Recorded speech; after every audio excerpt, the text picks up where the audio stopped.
Imagine lying in bed, the weight of the day slowly fading as your mind begins to drift. In those quiet moments, your thoughts wander, reflecting on the journey of your life, the choices you've made, and the endless possibilities that lie ahead. What if, instead of falling into the usual cycle of worry and overthinking, you could immerse yourself in the calming, timeless wisdom of ancient philosophy?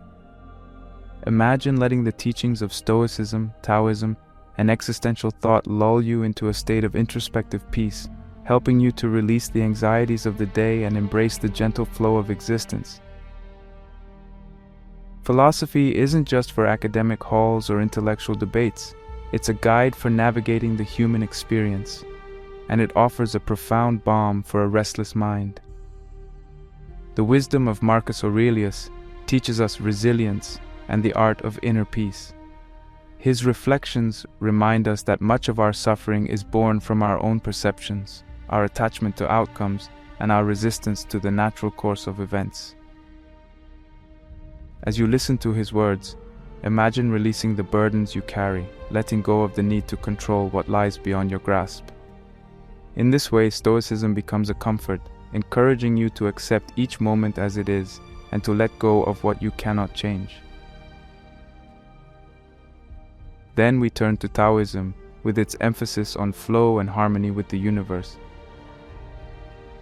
The Tao teaches us to let go, not in a passive way, but as an act of trust in the unfolding of life.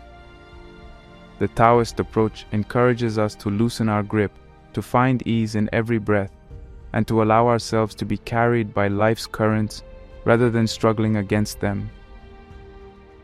As you lie there, listening to the principles of the Tao, imagine the weight of expectations, judgments, and self-criticism melting away, leaving you free to simply be.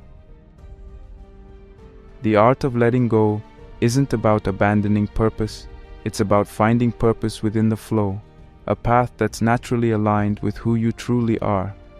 In the stillness of the night, we also explore the beauty of imperfection, the art of embracing the flaws and messiness that make life real.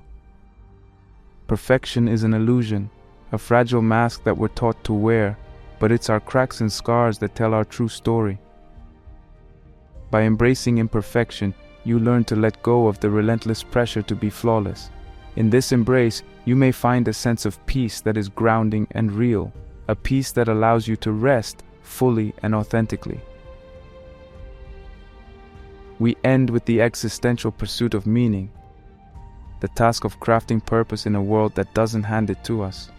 Through the words of Seneca, you're invited to reflect on what it means to live a life of meaning, to create purpose that resonates with your soul. It's not about a grand mission or lofty goal. It's about finding the small, intentional acts that bring fulfillment to your everyday life. The existential journey isn't about certainty. It's about the courage to live with open eyes, to embrace the unknown, and to find beauty even in the simplest moments. As you drift off, let the teachings of these great philosophers sink into your mind, gently shaping your thoughts and bringing a sense of calm and clarity. Let their wisdom carry you to a place of serenity, where the concerns of tomorrow fade, and all that remains is the present moment. A quiet sanctuary, rich with possibility. In this stillness, may you find rest, renewal, and the seeds of wisdom that will guide you forward when morning comes.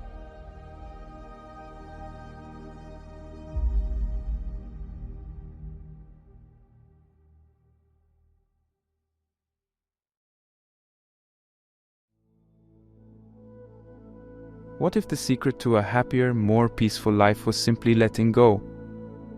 Imagine living without the constant stress of trying to control every aspect of your life. Picture the freedom of releasing old grudges, unrealistic expectations, and the never-ending pursuit of perfection. Today, we're diving into an ancient philosophy that teaches just that, the power of letting go. Let me start with a story. There once was a farmer in a small village. One day, his horse ran away. The neighbors came to offer their sympathy, saying, "Such bad luck." The farmer simply replied, "Maybe." The next day, the horse returned, bringing with it 3 wild horses. The neighbors exclaimed, "Such good luck!" Again, the farmer replied, "Maybe." The following day, his son tried to ride one of the untamed horses, was thrown off and broke his leg. The neighbors offered their condolences for the bad luck, but the farmer only said, "Maybe."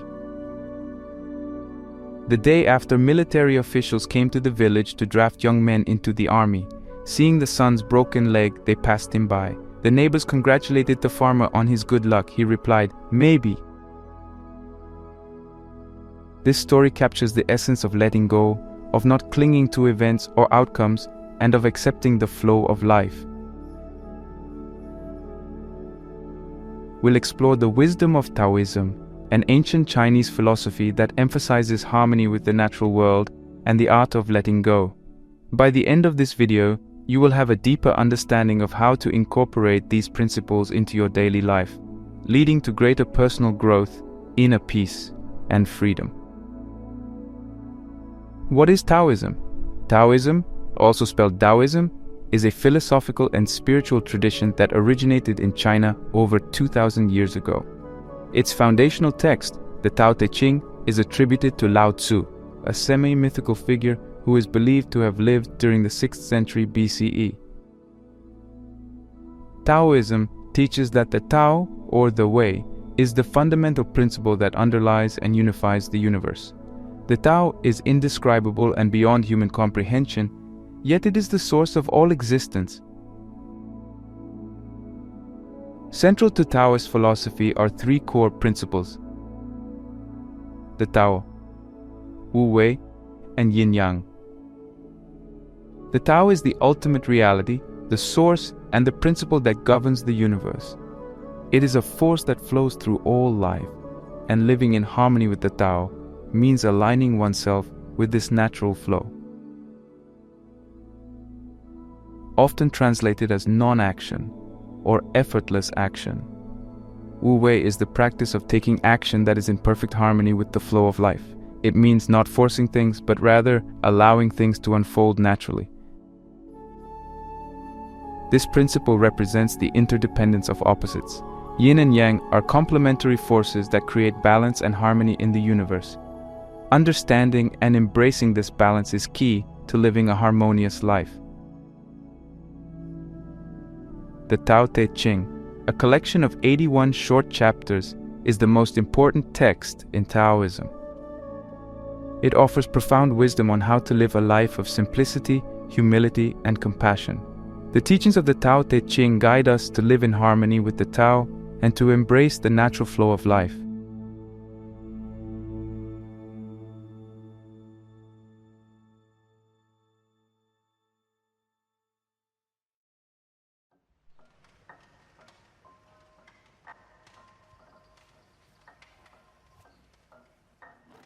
In Taoism, letting go is not just a practice, but a way of life. It is about aligning oneself with the natural flow of the universe and finding peace and balance in every moment. This philosophy is rooted in several key concepts, including Wu Wei, simplicity and patience, and non-attachment. Each of these principles offers valuable insights into how we can live more harmoniously and peacefully by letting go of our need to control everything around us. Wu Wei, the art of effortless action. Wu Wei, often translated as non-action or effortless action, is a central concept in Taoism that teaches us to act in accordance with the natural flow of life. It does not mean doing nothing or being passive, but rather taking action that is in harmony with the Tao, the fundamental nature of the universe. Imagine a river flowing smoothly around rocks and obstacles. The water does not struggle or resist, it simply flows around whatever is in its path. This is the essence of Wu Wei, taking the path of least resistance and allowing things to unfold naturally. In our daily lives, Wu Wei can be applied by not forcing things to happen. For example, if you are working on a project and encounter a problem, instead of stressing and forcing a solution, you might take a step back, relax, and allow a natural solution to present itself. Often when we stop trying so hard to control every detail, things work out more smoothly and effectively. Wu teaches us to trust the process and have faith that things will happen as they are meant to, without excessive effort or force. Simplicity and patience, the beauty of a simple life. Simplicity and patience are two virtues highly valued in Taoist philosophy. Taoism teaches that life should be simple and free from unnecessary complications. This simplicity is not just about having fewer possessions, but also about having fewer desires and ambitions. When we simplify our lives, we free ourselves from the constant pursuit of more money, more status, more stuff. This allows us to focus on what truly matters and find contentment in the present moment. Patience goes hand in hand with simplicity. In a world that is always in a hurry, patience is a rare and valuable quality.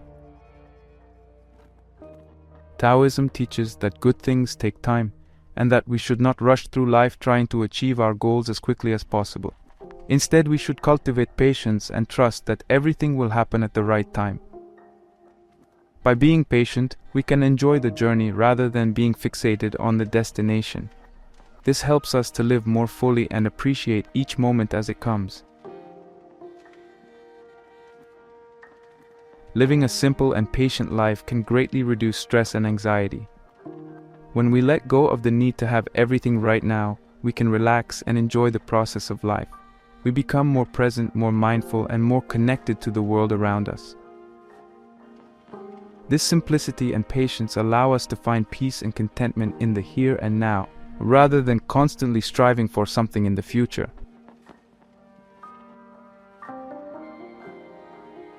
Non-attachment, freedom from possessions and rigid ideas. Non-attachment is another crucial aspect of Taoist philosophy.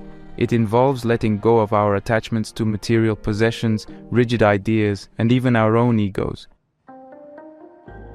In Taoism, attachment is seen as a source of suffering because it creates a sense of dependency and fear of loss. By learning to detach ourselves from these things, we can experience true freedom and peace. Material possessions often give us a false sense of security and identity. We might believe that having the latest gadgets, the nicest clothes, or the biggest house will make us happy. However, these things can never provide lasting satisfaction because they are impermanent and constantly changing. Taoism teaches us to find joy and fulfillment within ourselves, rather than relying on external objects. This does not mean we should not enjoy nice things, but rather that we should not become attached to them or let them define our happiness. Non-attachment also applies to our ideas and beliefs. We often hold on to certain ways of thinking or behaving because they make us feel safe and in control. However, rigidly clinging to these ideas can limit our growth and prevent us from seeing new possibilities. Taoism encourages us to be open-minded and flexible, to let go of our fixed beliefs and be willing to change. This openness allows us to learn and grow, to adapt to new situations, and to see the world in a new light. Finally, non-attachment involves letting go of our egos, the sense of self that separates us from others and the world. The ego is often driven by fear and desire, constantly seeking validation and control. By letting go of our ego, we can connect more deeply with the Tao and experience a sense of oneness with all of life.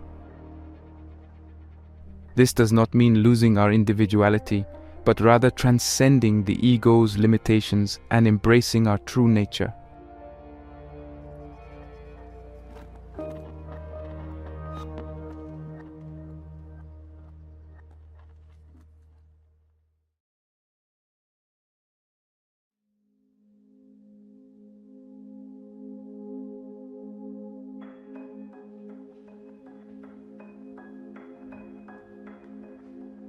Benefits of letting go.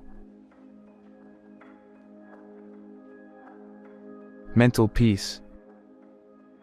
One of the most significant benefits of letting go is the profound sense of mental peace it brings.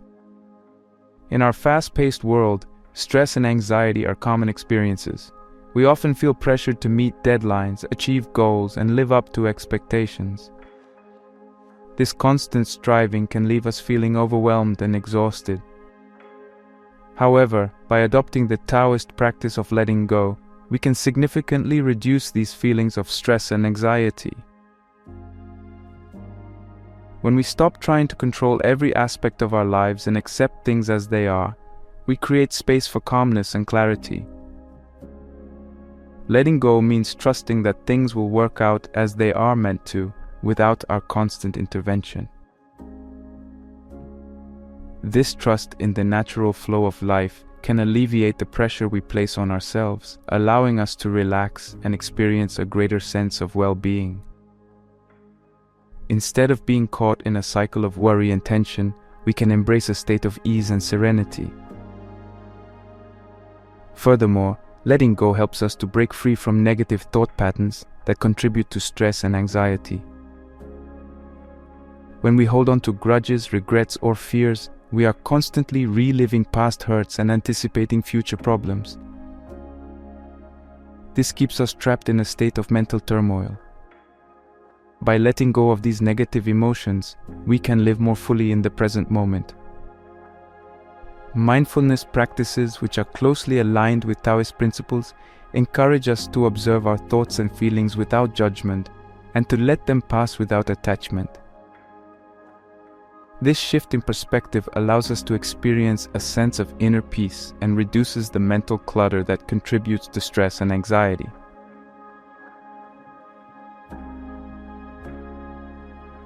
Improved relationships. Another significant benefit of letting go is the positive impact it has on our relationships. Relationships can be a source of joy and fulfillment, but they can also be a source of tension and conflict. Often, the issues that arise in relationships stem from our expectations, judgments, and desires to control others. By learning to let go of these tendencies, we can foster healthier and more harmonious relationships. Letting go of expectations means accepting people as they are, without trying to change them. It means recognizing that everyone has their own path and their own way of being. When we let go of the need for others to meet our expectations, we create space for genuine connection and understanding. We become more empathetic and compassionate, which strengthens our relationships. Moreover, letting go of judgments allows us to see others more clearly and appreciate them for who they are. Judgments often create barriers between us and others, leading to misunderstandings and conflicts. By practicing non-judgment, we can approach our relationships with an open heart and an open mind. This openness fosters trust and respect, which are essential for any healthy relationship. Non-attachment also plays a crucial role in improving relationships. When we are attached to specific outcomes or to the idea of how a relationship should be, we place unnecessary pressure on ourselves and others. Letting go of these attachments allows us to experience relationships more freely and joyfully. We can appreciate the moments we share with others without clinging to them or fearing their loss. This sense of freedom enhances the quality of our relationships and allows them to grow naturally and authentically.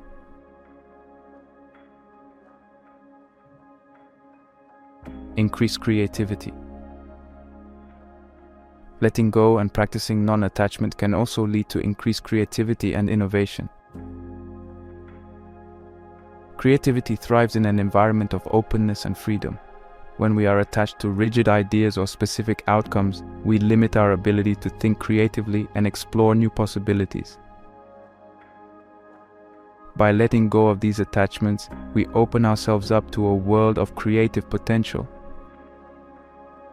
Non-attachment allows us to approach problems and challenges with a fresh perspective.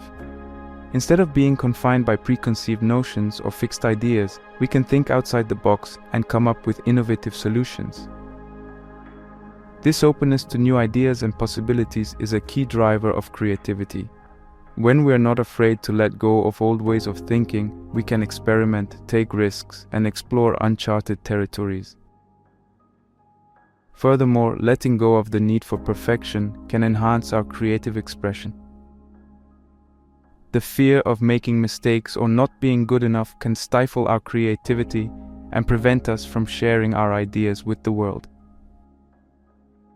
By embracing the Taoist principle of letting go, we can release these fears and allow ourselves to create freely and authentically. Creativity is not about achieving perfection, but about expressing our unique vision and perspective.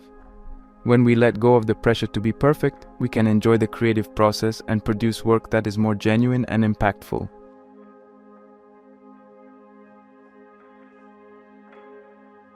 Personal freedom. Finally, one of the most profound benefits of letting go is the sense of personal freedom it brings. Letting go liberates us from the constraints and burdens that hold us back. It frees us from the need to control everything, from the fear of failure, and from the attachments that limit our potential. This sense of freedom allows us to live more authentically and fully. When we let go of our need to control every aspect of our lives, we open ourselves up to new experiences and opportunities. We become more adaptable and resilient, able to navigate life's ups and downs with grace and ease. This flexibility allows us to embrace change and uncertainty with a sense of curiosity and wonder, rather than fear and resistance. Moreover, letting go of attachments liberates us from the constant pursuit of external validation and approval.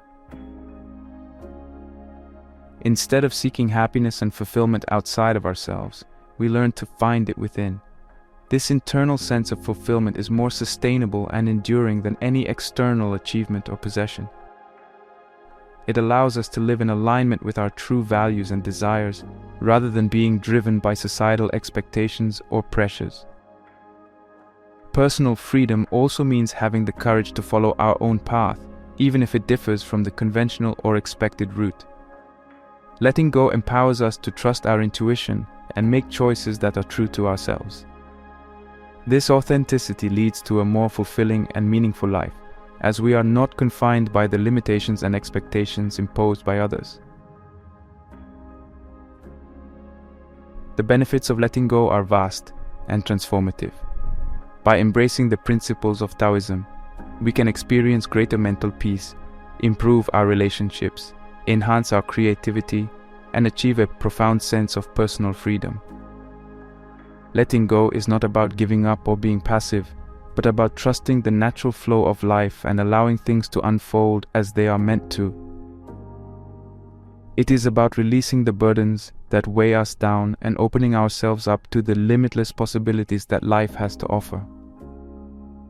As we learn to let go, we discover that true happiness and fulfillment come not from holding on, but from flowing with the ever-changing currents of life.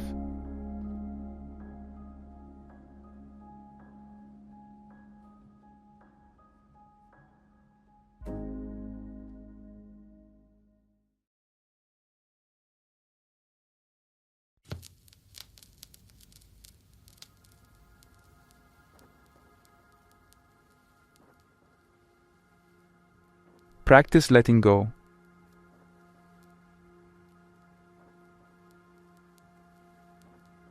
Mindfulness and meditation are powerful practices that can help us cultivate the ability to let go. Mindfulness involves paying attention to the present moment without judgment. It means being fully aware of what is happening right now, rather than being lost in thoughts about the past or future. By practicing mindfulness, we can develop a deeper awareness of our thoughts, emotions, and sensations, allowing us to recognize when we are holding on to things unnecessarily. One simple technique to cultivate mindfulness is mindful breathing. This involves focusing your attention on your breath as it flows in and out of your body. Find a quiet place, sit comfortably, and close your eyes. Take a few deep breaths to relax, then breathe normally. Pay attention to the sensation of your breath as it enters and leaves your nostrils, the rise and fall of your chest, and the movement of your abdomen. Whenever your mind wanders, gently bring your focus back to your breath. This practice helps to anchor you in the present moment and can be done anywhere, at any time. Meditation is another effective practice for letting go. Meditation involves sitting quietly and focusing your mind, often on your breath, a mantra, or a visualization. One popular meditation technique is the body scan, where you bring your attention to different parts of your body, noticing any sensations without trying to change them. This practice helps you to become more aware of where you might be holding tension or stress and allows you to release it. Regular meditation can help calm your mind, reduce stress, and increase your ability to let go of negative thoughts and emotions.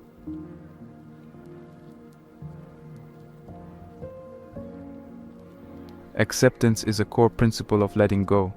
It means acknowledging and embracing reality as it is, without trying to change or resist it. This doesn't mean passivity or giving up. Rather, it is about recognizing that some things are beyond our control and choosing to focus our energy on what we can influence. One way to practice acceptance is through self-compassion. Often we are our own harshest critics, holding on to unrealistic expectations and self-judgment. By practicing self-compassion, we learn to be kinder to ourselves, accepting our flaws and mistakes as part of the human experience. When you make a mistake, instead of berating yourself, acknowledge that it is okay to be imperfect. Treat yourself with the same kindness and understanding that you would offer a friend. Another aspect of acceptance is letting go of the need for approval from others. We often seek validation from others to feel good about ourselves, but this can lead to constant striving and dissatisfaction. By accepting ourselves as we are, we free ourselves from this need for external validation. This involves recognizing our intrinsic worth and believing that we are enough, just as we are. Acceptance also means embracing change and uncertainty. Life is constantly changing, and trying to resist this natural flow can create stress and frustration. By accepting that change is inevitable and that we cannot predict or control everything, we can approach life with a more open and flexible mindset. This allows us to adapt to new circumstances and find peace in the midst of uncertainty.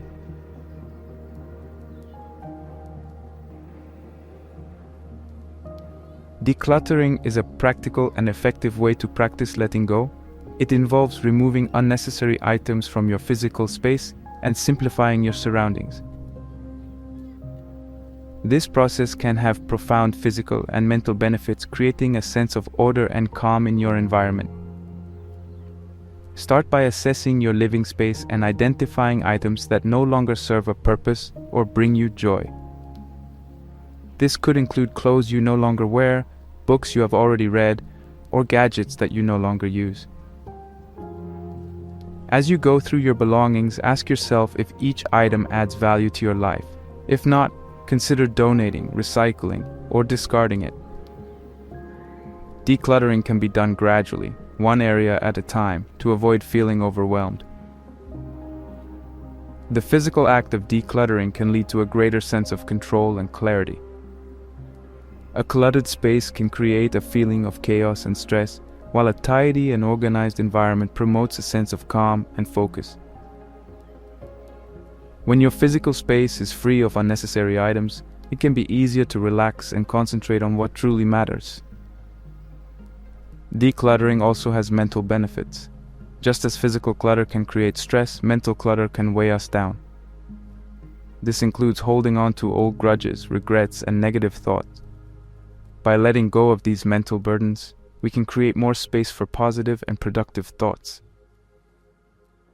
Practices like journaling can help with mental decluttering. Write down your thoughts and feelings, then let go of what no longer serves you. This can provide a sense of release and help you gain perspective.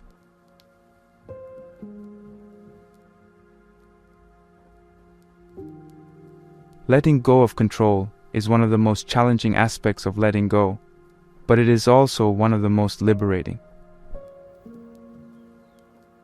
Our desire to control outcomes, situations, and even other people often stems from fear and insecurity. We believe that by controlling everything, we can avoid uncertainty and ensure our happiness. However, this need for control can create immense stress and frustration because life is inherently unpredictable and uncontrollable. Learning to let go of control allows us to live more freely and harmoniously. One strategy to let go of control is to practice mindfulness and self-awareness. By becoming more aware of our thoughts and behaviors, we can identify when we're trying to control things unnecessarily. For instance, notice when you are micromanaging a project or constantly worrying about the future. Acknowledge these tendencies without judgment and remind yourself that it is okay to not have everything figured out. Focus on what you can control, your actions, attitudes, and responses, and let go of the rest. Another effective strategy is to trust the process of life. This involves cultivating a sense of faith that things will work out as they're meant to, even if it is not in the way you had planned. Reflect on past experiences where things did not go as expected, yet ultimately turned out for the best. Trusting the process means believing that there is a larger plan at work and that everything happens for a reason. This perspective can help you release the need to control every detail and instead go with the flow. Practicing gratitude is also a powerful way to let go of control. When we focus on what we are grateful for, we shift our attention away from what we lack or want to control. Each day, take a moment to reflect on the things you are thankful for, whether big or small. This practice can help you appreciate the present moment and reduce the anxiety associated with trying to control the future. Engaging in activities that emphasize flow and spontaneity can also help you let go of control. Creative pursuits like painting, dancing, or playing music require you to be in the moment and allow things to unfold naturally. Similarly, spending time in nature, where you can observe the effortless flow of life, can remind you of the beauty and harmony that exists without human intervention. These activities encourage a state of flow, where you are fully immersed and engaged, letting go of the need to control the outcome.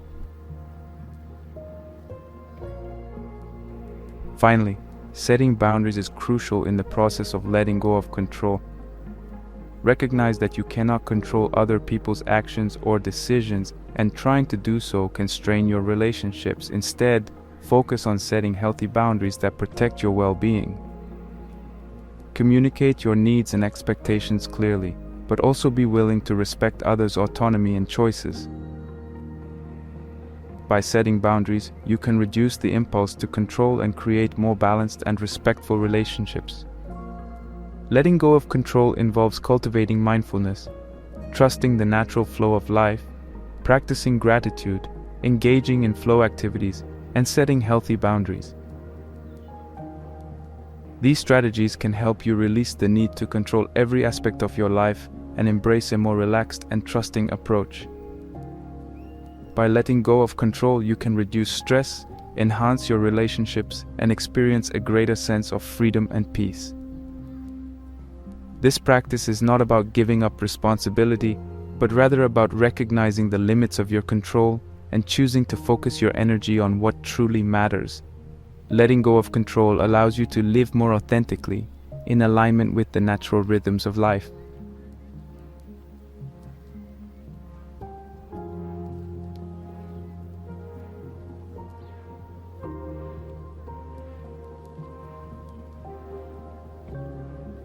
To understand how the principles of Taoism and the art of letting go can be applied in real life, let's look at some personal stories.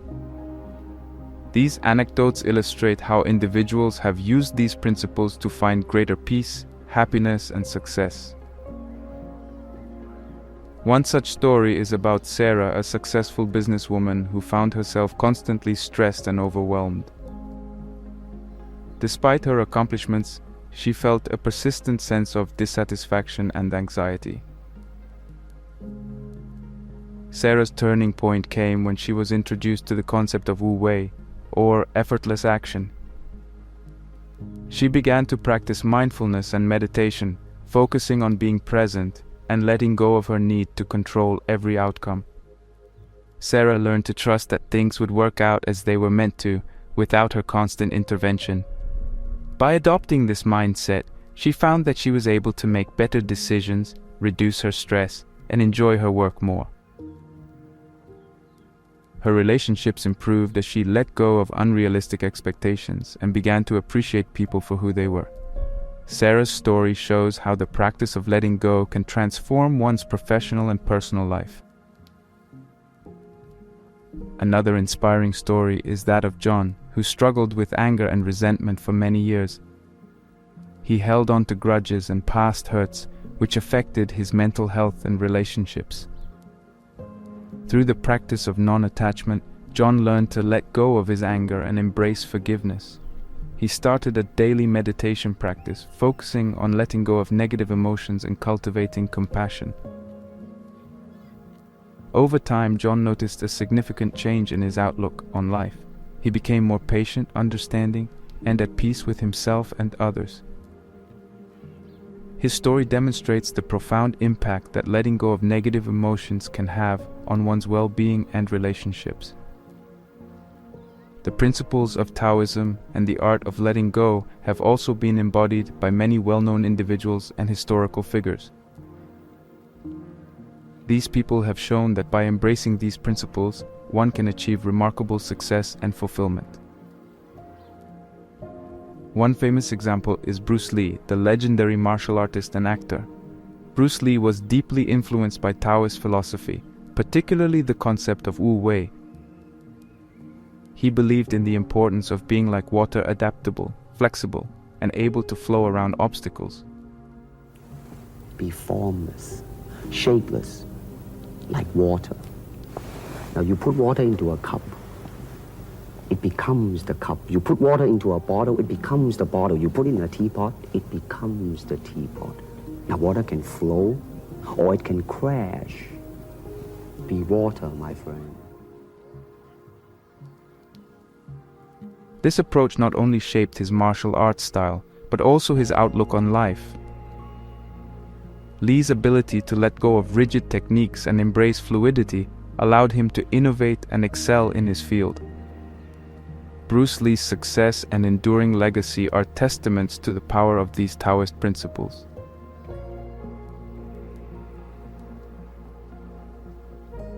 Another historical figure who exemplified the art of letting go is Lao Tzu, the founder of Taoism and the author of the Tao Te Ching.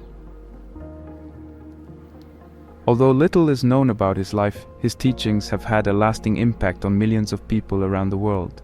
His emphasis on simplicity, humility, and harmony with the Tao provides a timeless guide for living a balanced and fulfilling life.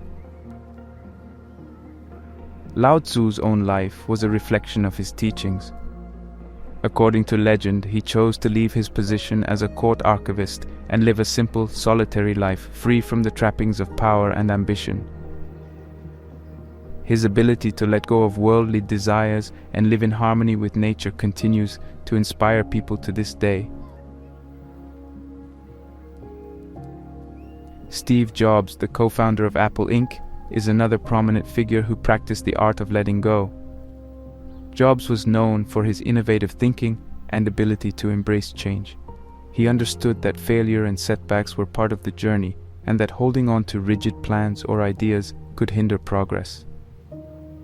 Jobs once said, "Remembering that you are going to die is the best way I know to avoid the trap of thinking you have something to lose. You are already naked. There is no reason not to follow your heart." This philosophy of letting go of fear and attachment allowed him to take bold risks and drive innovation, leading to the creation of some of the most groundbreaking products in technology. These examples show that the principles of Taoism and the art of letting go are not just theoretical concepts, but practical tools that can lead to profound personal transformation. Whether through the adaptability of Bruce Lee, the simplicity of Lao Tzu, or the innovation of Steve Jobs. These individuals demonstrate that letting go can open the door to a more fulfilling and meaningful life. By embracing these principles, we can navigate the challenges of life with greater ease and grace, finding peace and contentment in the ever-changing flow of existence.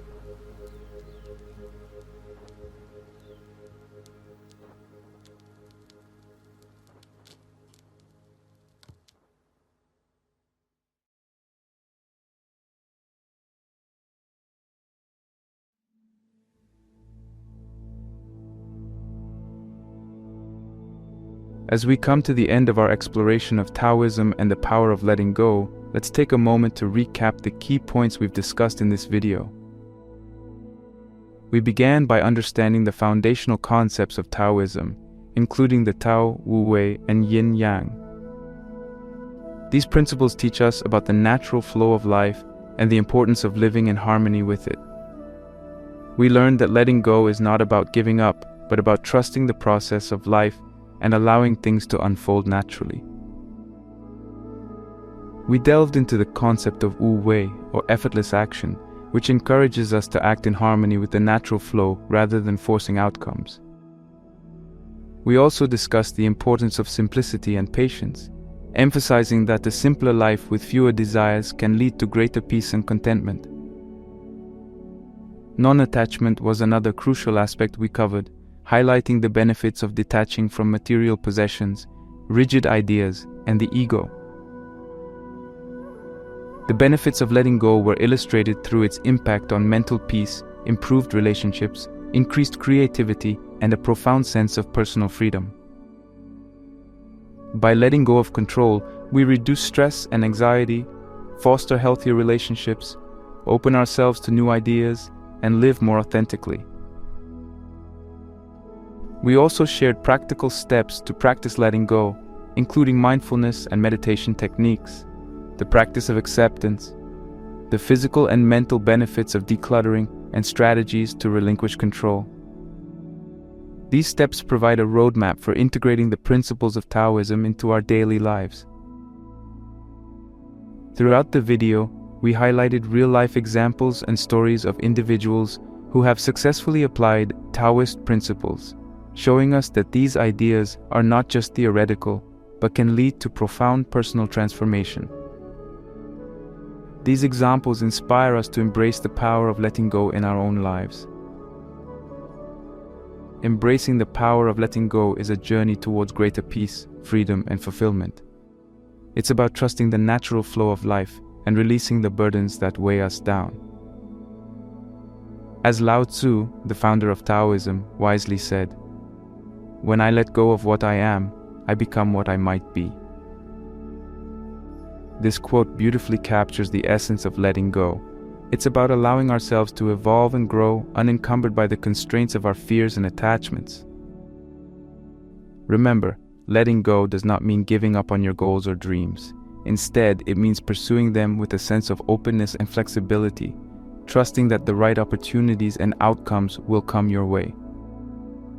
It's about finding balance and harmony in every aspect of your life, from your relationships to your work and personal growth. As you move forward, I encourage you to practice the principles of Taoism we've discussed. Start with small steps, whether it's practicing mindfulness, decluttering your space, or letting go of a past hurt. Notice the changes these practices bring to your life, and let them inspire you to continue on this path. Letting go is a powerful act of self-liberation.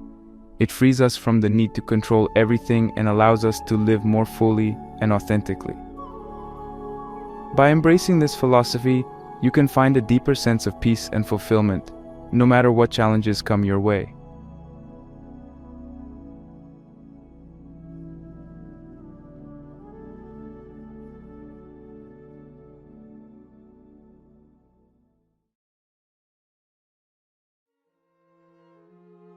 Do you ever find yourself grappling with life's complexities, seeking guidance amidst the chaos, or perhaps pondering the very essence of existence? In the vast labyrinth of philosophical thought, one voice emerges with timeless resonance, offering solace and wisdom to those navigating the intricacies of human experience. Marcus Aurelius, a titan of ancient philosophy, whose profound insights continue to illuminate the path of introspection and self-discovery centuries after his time. Who was Marcus Aurelius, you might ask? Picture a Roman emperor, not merely draped in regal robes of power, but adorned with the armor of profound introspection and philosophical inquiry. Born in 121 AD, Marcus Aurelius ascended to the throne of the Roman Empire, facing the monumental challenges of governance and conquest. Yet amidst the tumult of imperial responsibilities, he devoted himself to a lifelong pursuit, the cultivation of wisdom and virtue. But why, in the 21st century, do we still turn to the musings of a Roman emperor for guidance? The answer lies in the enduring relevance of his insights. Aurelius grappled with the very same existential dilemmas that plague our modern minds: the pursuit of happiness, the nature of virtue, and the art of living well. His Meditations, a collection of personal reflections, serve as a timeless wellspring of wisdom, offering profound insights into the human condition. Now here's the crux of it all. What will you gain from delving into Marcus Aurelius's Meditations? Imagine this: a roadmap for navigating the complexities of life with grace and resilience. Each lesson distilled from the depths of ancient wisdom, resonating with profound relevance in our contemporary world. Through the lens of his timeless philosophy, you'll uncover insights that transcend the boundaries of time and culture, guiding you towards a deeper understanding of yourself and the world around you. But let me pose a question to you. Amidst the ceaseless chatter of life, how often do you pause to ponder life's deeper truths? In a world inundated with distractions and noise, finding moments of clarity and introspection can feel like an elusive pursuit. Yet, within the pages of Marcus Aurelius's Meditations lies a sanctuary of serenity, a refuge from the cacophony of everyday existence. So here's the challenge I present to you. Join me on a journey of discovery as we uncover 21 profound lessons from Marcus Aurelius's Meditations. Together we'll explore the timeless wisdom distilled within these ancient pages, each insight serving as a beacon of light amidst the darkness of uncertainty. But be forewarned, once you embark on this journey of self-discovery, there's no turning back.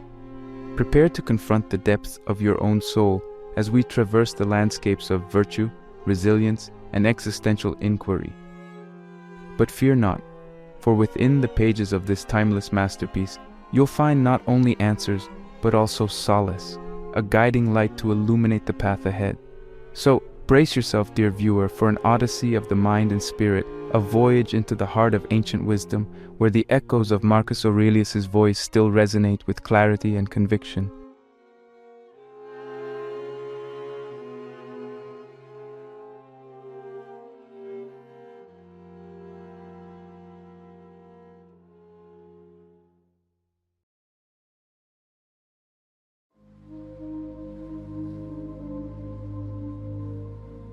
Acceptance of the present moment. Accept the things to which fate binds you, and love the people with whom fate brings you together, but do so with all your heart. Living in the present moment is a concept often preached, but seldom practiced. Yet within these words from Marcus Aurelius, we find a profound invitation to embrace the here and now with unwavering acceptance. What does it truly mean to accept the present moment? It's about surrendering to the reality of what is, relinquishing our resistance to the unfolding of life's circumstances, and finding peace amidst the chaos. In a world characterized by constant distractions and perpetual striving, the notion of acceptance may seem counterintuitive. However, he reminds us that true liberation lies in embracing the present moment with open arms, free from the shackles of regret and anticipation. Whether we find ourselves in moments of joy or adversity, it is our ability to accept the present reality that grants us inner peace and serenity. Practice of Stoicism. objective judgment now at this very moment, unselfish action now at this very moment, willing acceptance now at this very moment of all external events.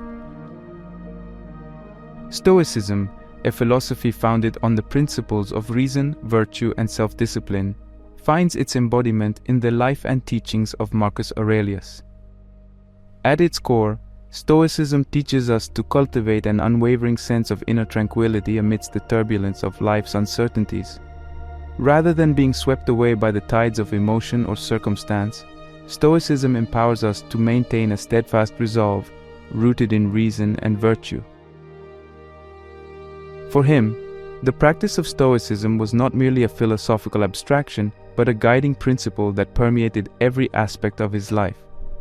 In the face of adversity, he exemplified the Stoic virtues of courage, resilience, and equanimity, demonstrating a steadfast commitment to living in accordance with nature's dictates.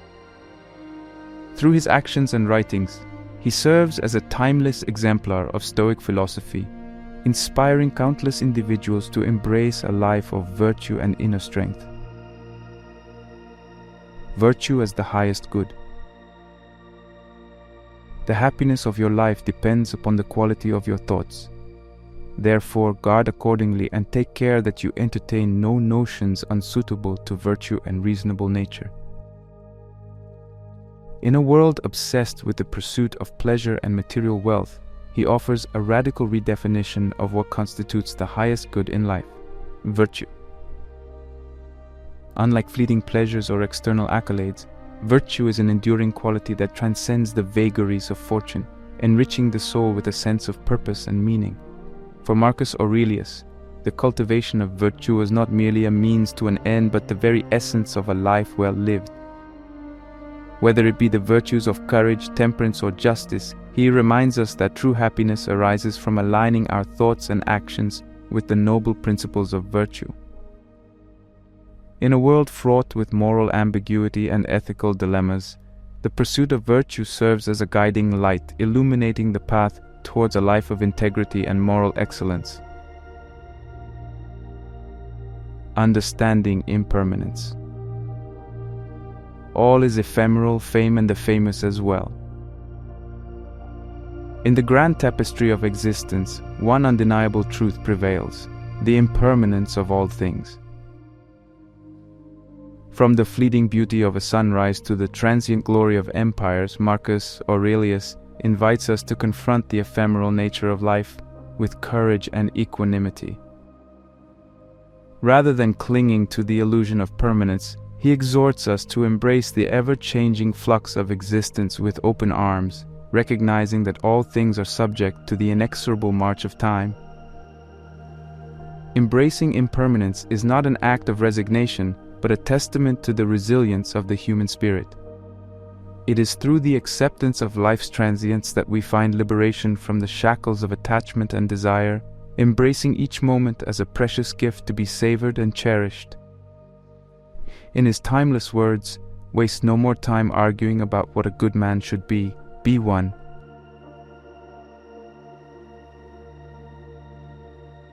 The power of self-reflection. Look within. Within is the fountain of good, and it will ever bubble up if thou wilt ever dig. In the frenetic pace of modern life, amidst the cacophony of external distractions, the practice of self-reflection emerges as a beacon of clarity, a sanctuary amidst the chaos. Marcus Aurelius understood the transformative power of introspection, recognizing that true wisdom arises from the depths of self-awareness. Through the act of turning inward, we gain insight into the workings of our minds and the motivations that drive our actions. Self-reflection is not merely a passive exercise, but an active engagement with the inner landscape of the soul. It is a journey of self-discovery, wherein we confront our fears, biases, and insecurities with courage and honesty. By shining a light on the shadowy recesses of our psyche, we uncover hidden truths and untapped potential, paving the way for personal growth and transformation. Mastery of emotions.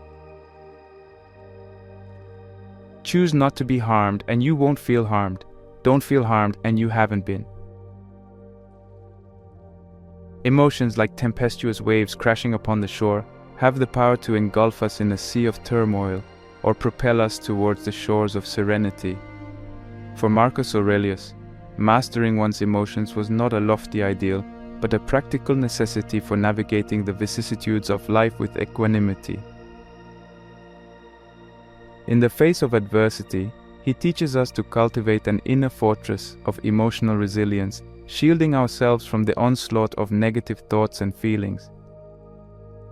Central to his teachings on emotional mastery is the principle of cognitive reframing, the art of reinterpreting adversity through a lens of Stoic detachment. Rather than succumbing to the tyranny of our emotions, we have the power to choose our response to external events, thereby reclaiming agency over our inner state. Through the practice of mindfulness and self-awareness, we learn to observe our emotions with detached curiosity, recognizing that they are fleeting phenomena devoid of inherent power. In his words, the soul becomes dyed with the color of its thoughts. These words serve as a poignant reminder that our thoughts shape our reality, influencing our emotions and actions in profound ways. By cultivating a mindset of Stoic resilience, we transcend the limitations of circumstance, finding solace amidst the storm of life's trials and tribulations. The practice of gratitude. When you arise in the morning, think of what a precious privilege it is to be alive, to breathe, to think, to enjoy, to love. In a world characterized by rampant consumerism and insatiable desire, the practice of gratitude emerges as a radical act of defiance, a rebellion against the tyranny of scarcity and lack. Marcus Aurelius understood the transformative power of gratitude, recognizing that true abundance arises not from the accumulation of material wealth, but from an attitude of appreciation for life's simple blessings. Gratitude is not merely a fleeting emotion, but a way of life, a daily practice that imbues each moment with a sense of wonder and awe. By cultivating an attitude of gratitude, we shift our focus from what we lack to what we have, thereby opening ourselves to the abundance that surrounds us. In his words, when you arise in the morning, think of what a precious privilege it is to be alive, to breathe, to think, to enjoy, to love. Embracing adversity. The impediment to action advances action. What stands in the way becomes the way. Adversity, like a crucible of fire, has the power to forge us into stronger, more resilient beings. For Marcus Aurelius, adversity was not to be feared but embraced as an opportunity for growth and self-discovery. In the face of life's trials and tribulations, he teaches us to cultivate a mindset of resilience, recognizing that obstacles are not barriers, but stepping stones on the path to personal evolution.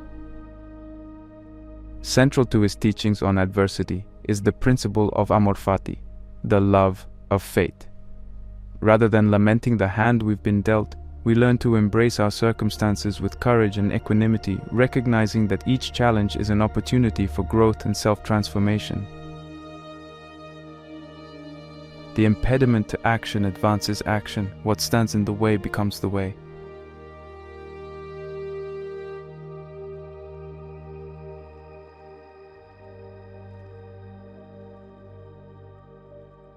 Importance of integrity. The true worth of a man is to be measured by the objects he pursues. Integrity, like a beacon of light amidst the darkness, illuminates the path of righteousness and moral fortitude. Marcus Aurelius understood the intrinsic value of integrity, recognizing that true greatness lies not in the accolades we receive or the possessions we amass, but in the steadfastness of our character. In a world fraught with moral ambiguity and ethical compromise, integrity serves as a guiding principle, a north star that navigates us through the turbulent seas of life. Staying true to oneself is not merely a matter of adhering to a set of external standards, but a reflection of our innermost values and convictions. It requires unwavering commitment to truth and honesty, even in the face of adversity or temptation. The true worth of a man is to be measured by the objects he pursues. These words remind us that our worth is not determined by outward appearances, but by the integrity of our actions and the purity of our intentions. The role of reason. Everything we hear is an opinion, not a fact. Everything we see is a perspective, not the truth. In a world characterized by misinformation and cognitive bias, the power of reason emerges as a beacon of clarity, a guiding light amidst the fog of uncertainty. Marcus Aurelius understood the transformative power of rational thinking, recognizing that true wisdom arises not from blind adherence to dogma, but from a rigorous process of critical inquiry. The role of reason was not merely intellectual but moral, a tool for discerning truth from falsehood, virtue from vice. Everything we hear is an opinion, not a fact. Everything we see is a perspective, not the truth. These words serve as a potent reminder that reality is often shrouded in illusion, requiring us to exercise discernment and skepticism in our pursuit of knowledge. The virtue of equanimity. Accept the things to which fate binds you, and love the people with whom fate brings you together, but do so with all your heart.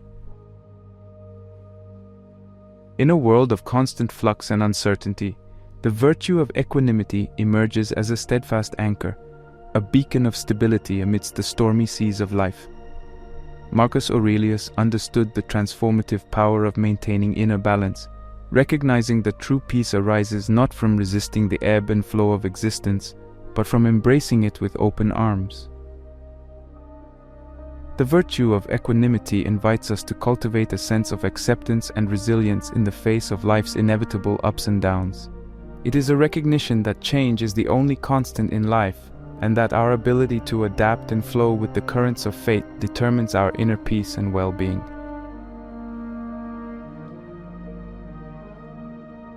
Seeking inner peace. Your mind will be like its habitual thoughts, for the soul becomes dyed with the color of its thoughts. In the tumult of life's trials and tribulations, the quest for inner peace emerges as a sacred journey, a pilgrimage of the soul towards serenity and tranquility. Marcus Aurelius understood the transformative power of inner peace, recognizing that true happiness arises not from external circumstances, but from a sense of inner harmony and contentment. Finding peace within oneself requires a commitment to mindfulness and self-awareness, a willingness to confront the inner demons that haunt our thoughts and emotions. It is a journey of self-discovery wherein we learn to cultivate a mindset of gratitude and acceptance, embracing life's challenges with grace and equanimity. Your mind will be like its habitual thoughts, for the soul becomes dyed with the color of its thoughts. These words serve as a reminder that true peace begins within, emanating outward to illuminate the world with its radiant glow.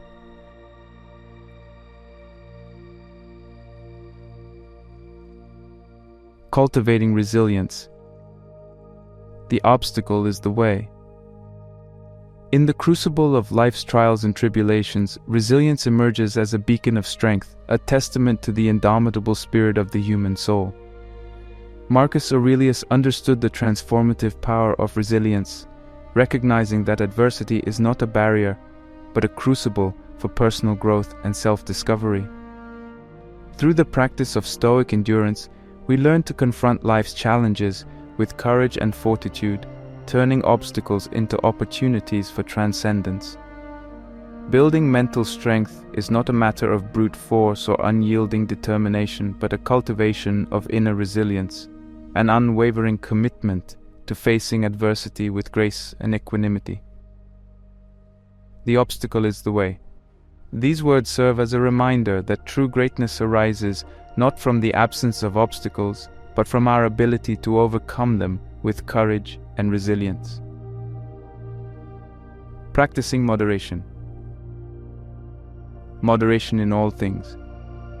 In a world characterized by excess and indulgence, the virtue of moderation emerges as a guiding principle, a beacon of balance amidst the chaos of modern life.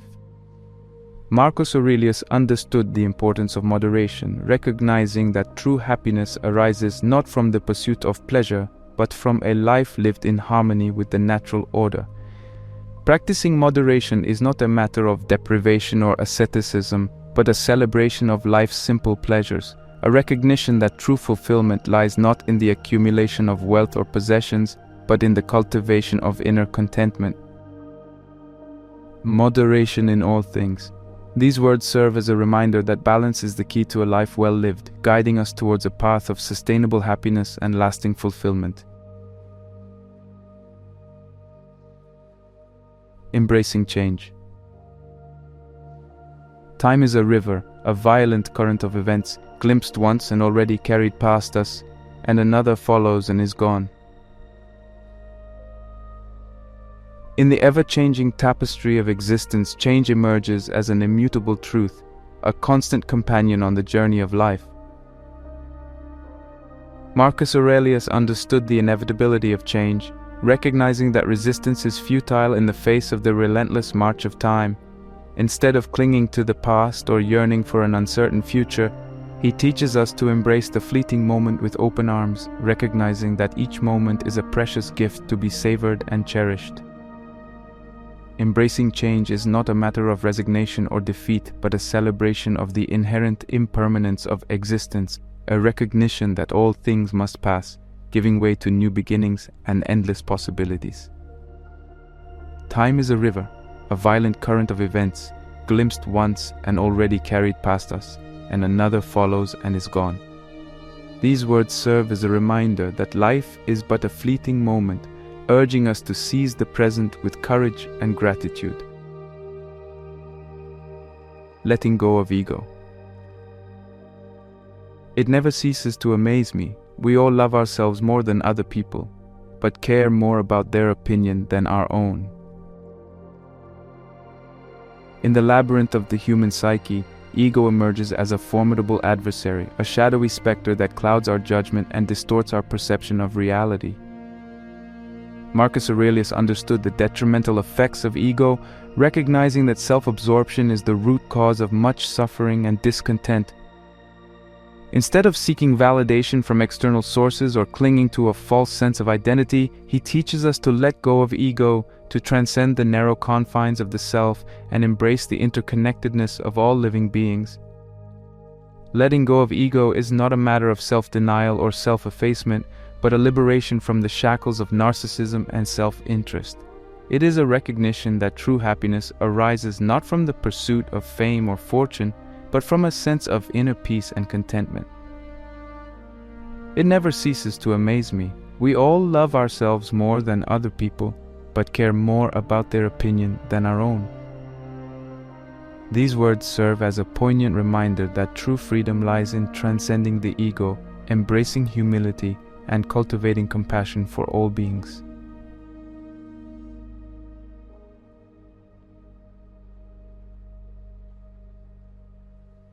Finding purpose in service. What is not good for the beehive cannot be good for the bees.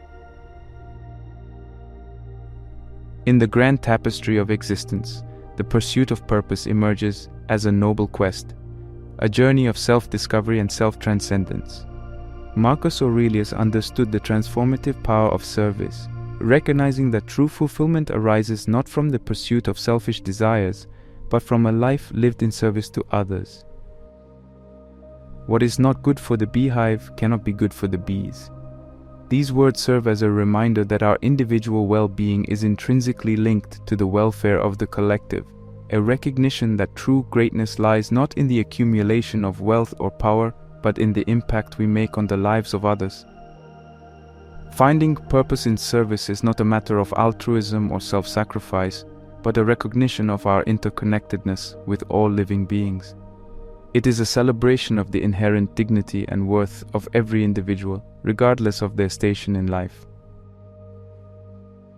By devoting ourselves to the service of others, we tap into a wellspring of compassion and empathy, enriching our own lives in the process.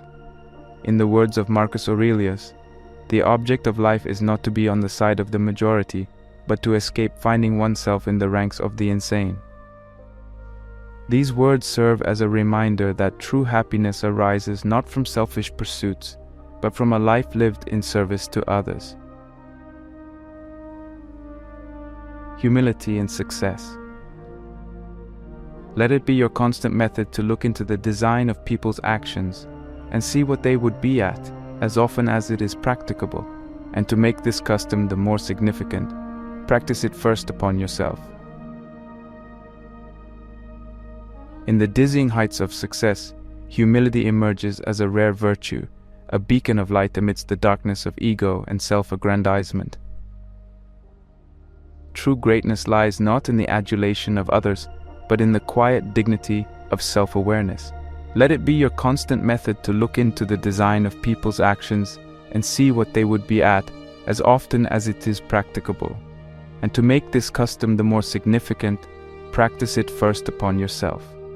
These words serve as a reminder that true wisdom arises not from arrogance or pride, but from a humble recognition of our own limitations and shortcomings.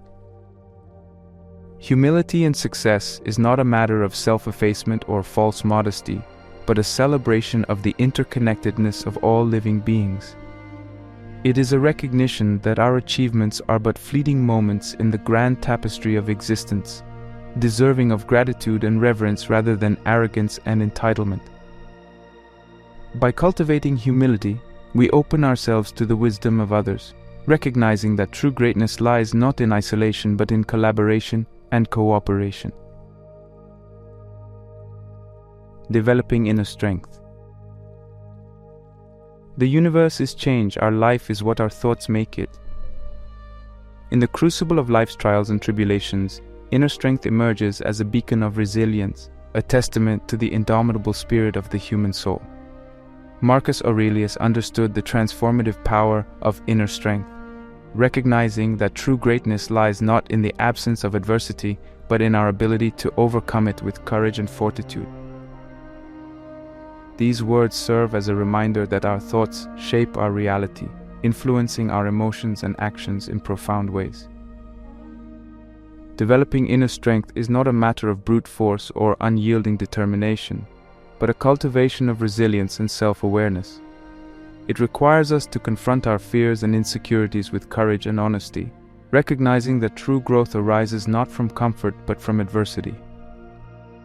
By embracing life's challenges with grace and equanimity, we tap into a wellspring of inner strength, empowering us to navigate the vicissitudes of existence with courage and grace. Embracing mortality. You could leave life right now. Let that determine what you do and say and think. In the shadow of mortality, the inevitability of death emerges as a sobering truth, reminder of the fragility and impermanence of human existence. The awareness of our own mortality serves as a catalyst for living a life of purpose and meaning. You could leave life right now. Let that determine what you do and say and think. These words serve as a reminder that our time on this earth is finite, urging us to seize the present moment with courage and gratitude. Embracing mortality is not a matter of morbid fixation or nihilistic despair, but a celebration of the preciousness of life. It is a recognition that each moment is a gift to be savored and cherished, an opportunity to make a meaningful impact on the world around us. By confronting the reality of death with courage and equanimity, we free ourselves from the shackles of fear and regret, embracing life with open arms and open hearts.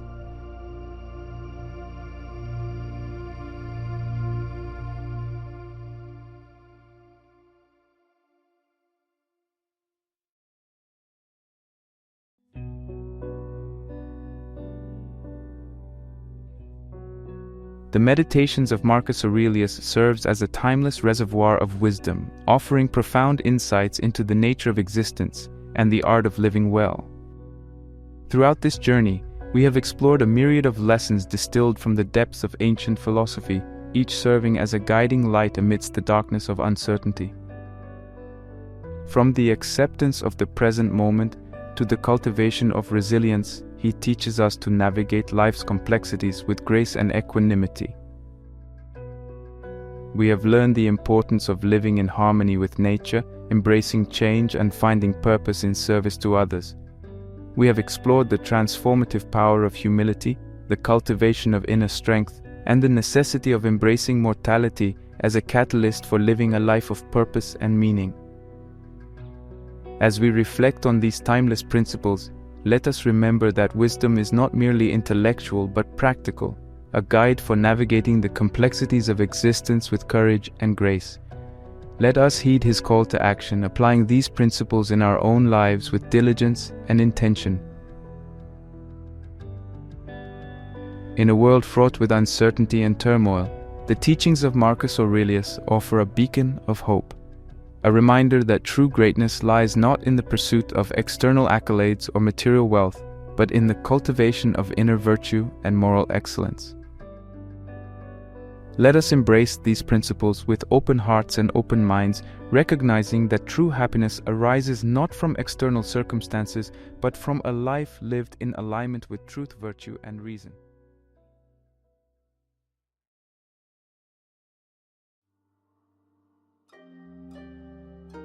Have you ever looked at a cracked vase or a weathered stone and seen something inexplicably beautiful? What if I told you that there's an entire philosophy dedicated to appreciating the imperfect, the impermanent, and the incomplete? This is the heart of a uniquely Japanese outlook known as wabi-sabi, and today we're going to explore how this ancient wisdom can dramatically change how you perceive the world and your own life. Wabi-sabi is not just an aesthetic, it's a way of life that embraces the beauty of nature's flaws and life's unpredictable journey. It stems from the serene and profound realms of Zen Buddhism, which appreciates the ephemeral nature of life. This philosophy teaches that there is elegance in simplicity, richness in the modest, and depth in the details that time leaves behind. Why should this matter to you? Imagine living in a world where your scars, your fears, and your flaws are not just accepted, but celebrated as marks of genuine existence, symbols of a life well lived. That's the promise of this philosophy. It offers a perspective where the pressure to achieve perfection is not only unnecessary, but counterproductive. In our pursuit of perfection in everything from our jobs to our social media profiles, we often lose sight of what truly enriches our lives. By integrating this philosophy into your everyday life, you can find greater satisfaction, not by adding more to your life, but by appreciating what you already have. This philosophy can transform mundane experiences and objects into sources of joy and contemplation. It teaches you to find the stories and beauty in a chipped cup or a fading photograph, seeing them as cherished markers of time and experience rather than things in need of replacement. Today's exploration will not only explain the roots of this fascinating philosophy, but will also provide you with actionable ways to incorporate its principles into your daily practices.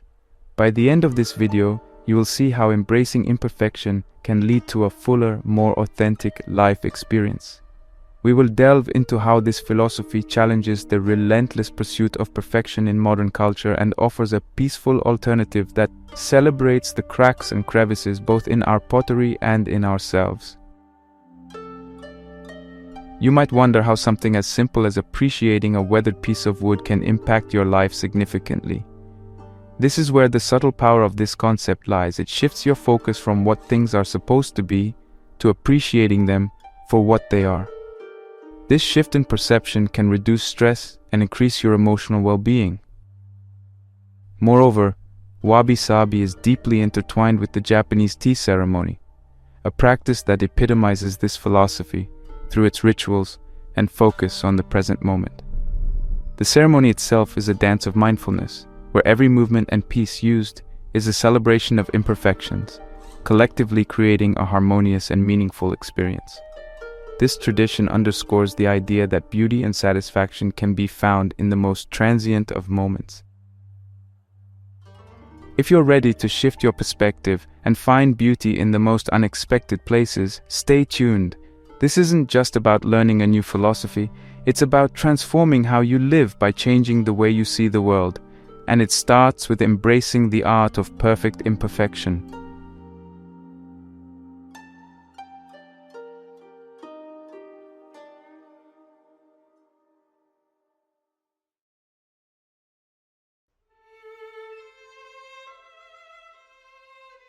The art of perfect imperfection.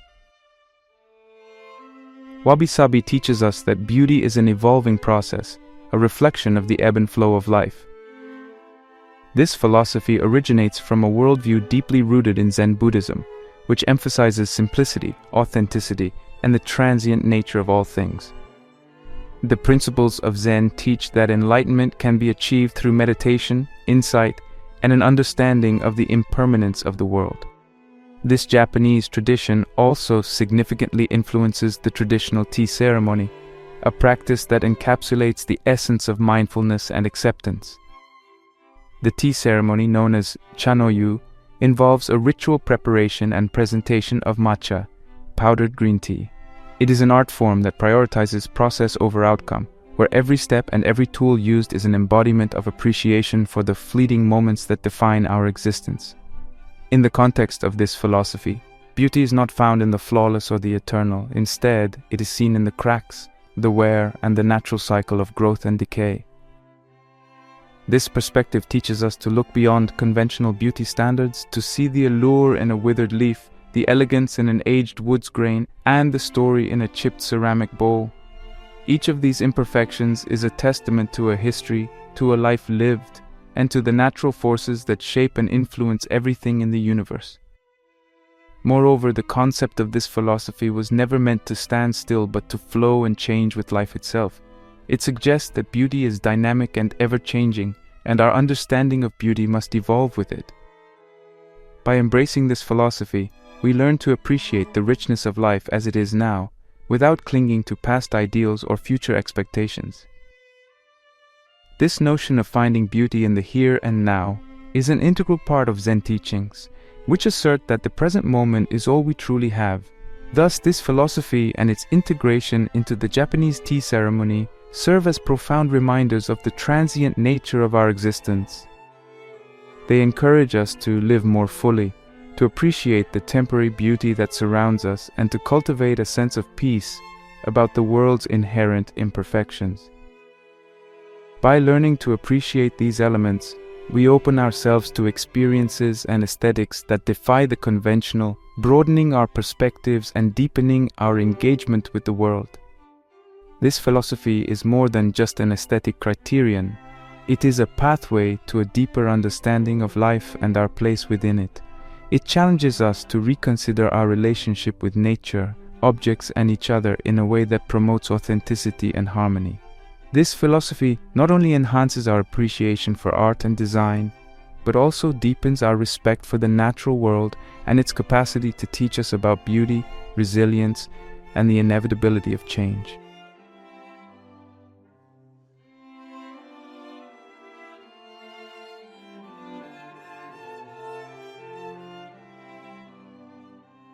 Embracing imperfection. Perfection is not attainable, but if we chase perfection, we can catch excellence.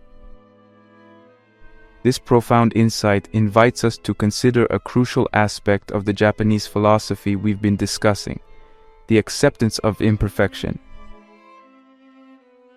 Unlike modern Western culture, which often strives for an unattainable ideal of flawlessness, this Eastern philosophy encourages us to see the beauty and value in the flawed and incomplete. This approach does not just apply to physical objects, but extends to our self-perception and interactions with others.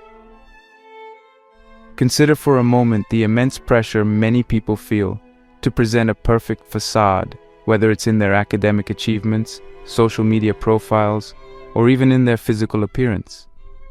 This pursuit of perfection can lead to significant stress, anxiety, and a never-ending feeling of inadequacy.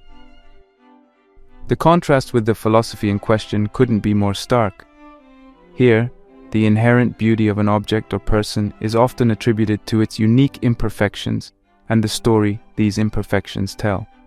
This acceptance can foster a more compassionate and realistic self-image, enabling individuals to appreciate their own uniqueness without the relentless pressure to conform to societal ideals. Furthermore, the impact of societal pressure on individual well-being and self-esteem is substantial. In a world that often values perfection, the constant comparison to idealized images and standards can lead to diminished self-worth and a chronic sense of failure. This is where the philosophy of embracing imperfections becomes not just a philosophical concept, but a practical approach to healthier living. It teaches that the marks of wear and tear are not signs of unworthiness, but are evidence of a life fully lived.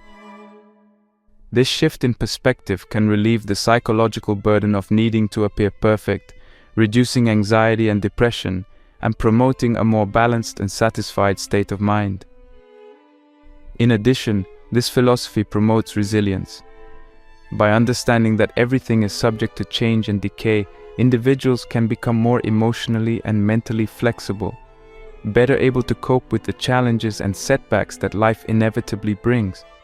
This resilience is crucial in a society that often hides its vulnerabilities, showcasing only success and concealment of failure. Embracing imperfection, therefore, is not just an aesthetic choice, but a profound life-affirming stance that encourages acceptance, growth, and a deeper engagement with the world as it truly is, not as we wish it to be. Thus, this philosophical approach offers a powerful antidote to the modern obsession with perfection. By realigning our perceptions with the realities of nature and existence, it helps cultivate a more genuine, fulfilling approach to life. It challenges us to redefine beauty, success, and value in terms that recognize the dignity of the natural and the unfinished. This can lead to a more authentic, liberated way of living that celebrates the inherent worth of every individual and every moment, just as they are, without the relentless pressure to polish, perfect, or perform.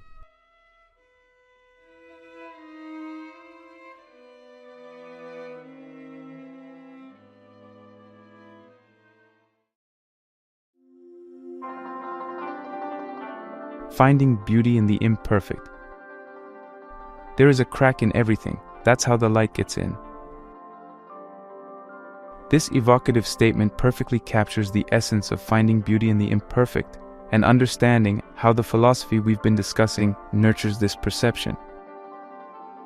This perspective encourages us to see the marks of time and use not as blemishes or defects, but as features that tell a story and add character. Let's consider how nature itself is the master of this kind of beauty. When we look at the natural world, we see that it is full of imperfections. Trees are gnarled, rocks are asymmetrical, and coastlines are irregular. Yet it is precisely these imperfections that make the landscape breathtaking and unique. The appreciation of natural aging, or the patina of time, is evident in how we perceive old trees with twisted branches, whose rugged forms speak of resilience and survival. Similarly, weathered stones smoothed by rivers or the sea tell of the relentless force of nature and the passage of time. These elements do not detract from their beauty, rather they enhance it, providing a texture to our visual and tactile experiences that polished new surfaces cannot. In the realm of art and aesthetics, this philosophy is vividly illustrated in practices such as kintsugi, the Japanese art of repairing broken pottery with lacquer mixed with precious metals like gold or silver. Instead of hiding the damage, kintsugi emphasizes it, creating a new form of beauty that acknowledges and respects the object's history. Each crack is highlighted, not hidden, transforming what might be considered a flaw into a striking feature that tells a story of breakage and repair, of life and recovery. Similarly, the asymmetry in traditional Japanese gardens is a deliberate effort to mimic the sporadic, unplanned beauty of nature. These gardens are designed to lead the eye on an unstructured journey through contrasting textures and uneven landscapes that mimic the natural world, promoting meditation and mindfulness. They are a reflection of the world as it is, not a manicured version of how we might want it to be. This design philosophy can teach us to appreciate the beauty in the uncontrolled and unplanned, encouraging a more accepting and open view of our own lives. Understanding and embracing this view can significantly affect how we perceive the world and ourselves.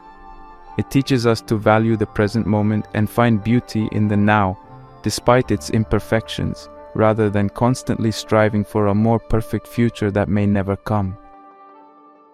This philosophy helps cultivate a sense of inner peace and satisfaction, recognizing that beauty is everywhere, in every crack and imperfection, if only we learn to recognize and cherish it.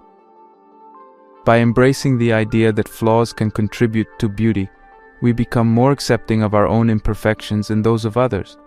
This can lead to a more compassionate society, where the pressure to be perfect is lessened, and individuals feel more valued for their unique traits and histories. This shift in perspective is not just about aesthetic appreciation, but about fostering a kinder, more inclusive approach to life that celebrates diversity and resilience in the face of life's challenges.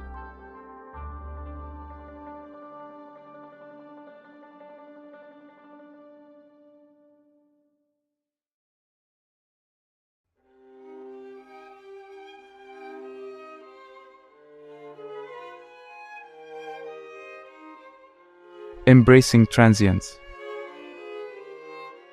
The beauty of life is in its impermanence. Embrace the dance of change. This powerful quote invites us to consider the often overlooked virtue of transience, an essential aspect of the philosophy that celebrates imperfection and impermanence. This perspective challenges us to rethink our relationship with the temporary nature of life itself. Life is a series of moments, each fleeting and unique, much like the cherry blossoms that bloom spectacularly but briefly each spring in Japan. These blossoms are revered not despite, but because of their short-lived beauty, which symbolizes the transient nature of life. Impermanence in this philosophical context teaches us that everything in life, our joys, sorrows, challenges, and triumphs, is temporary. This can be a comforting thought, especially during difficult times, as it reassures us that pain and hardship are not permanent. Conversely, it also reminds us to cherish the wonderful moments, knowing they too will pass. This dual awareness can profoundly shift how we live our daily lives, encouraging us to live more fully in the present, engage more deeply with our experiences, and appreciate the here and now rather than always looking ahead to the next thing. Moreover, accepting impermanence helps us navigate life's inevitable changes more gracefully. Consider the seasons. Each brings its own challenges and joys, and just as winter gives way to spring, difficult times eventually give rise to better days. By embracing this cycle, we learn not to despair during downturns, or take good fortune for granted when times are favorable. This balanced approach to life's ups and downs fosters a more stable and grounded existence, reducing anxiety about the future and regrets about the past. The philosophical implications of embracing transience are vast. It challenges the very way we think about existence, urging us to reconsider our fears of death and loss. By acknowledging that life is a temporary journey, we can reduce the existential dread that often accompanies thoughts of our own mortality. Instead, we can focus on making the most of our time, forming meaningful relationships, and creating a positive impact in the world. This shift not only enhances our own well-being, but also encourages us to leave a legacy of kindness and mindfulness for others to follow. Embracing transience also influences our approach to joy and sorrow. Understanding that both are transient can alleviate the pressure to maintain a constant state of happiness and allow us to experience sadness or disappointment without being overwhelmed. This acceptance creates a more emotionally rich and balanced life, where negative emotions are seen as natural and necessary parts of the human experience rather than something to be avoided or suppressed. The acceptance of life's impermanence, as highlighted in this philosophy, offers a more fulfilling way to live. It teaches us to embrace change, appreciate the moment, and accept the ebb and flow of life's experiences with grace and gratitude. By doing so, we can transform our understanding of life and death, joy and sorrow, and learn to navigate the complexities of human existence with greater ease and insight. This perspective encourages us not just to endure life's changes, but to actively engage with them, finding beauty and meaning in the dance of change.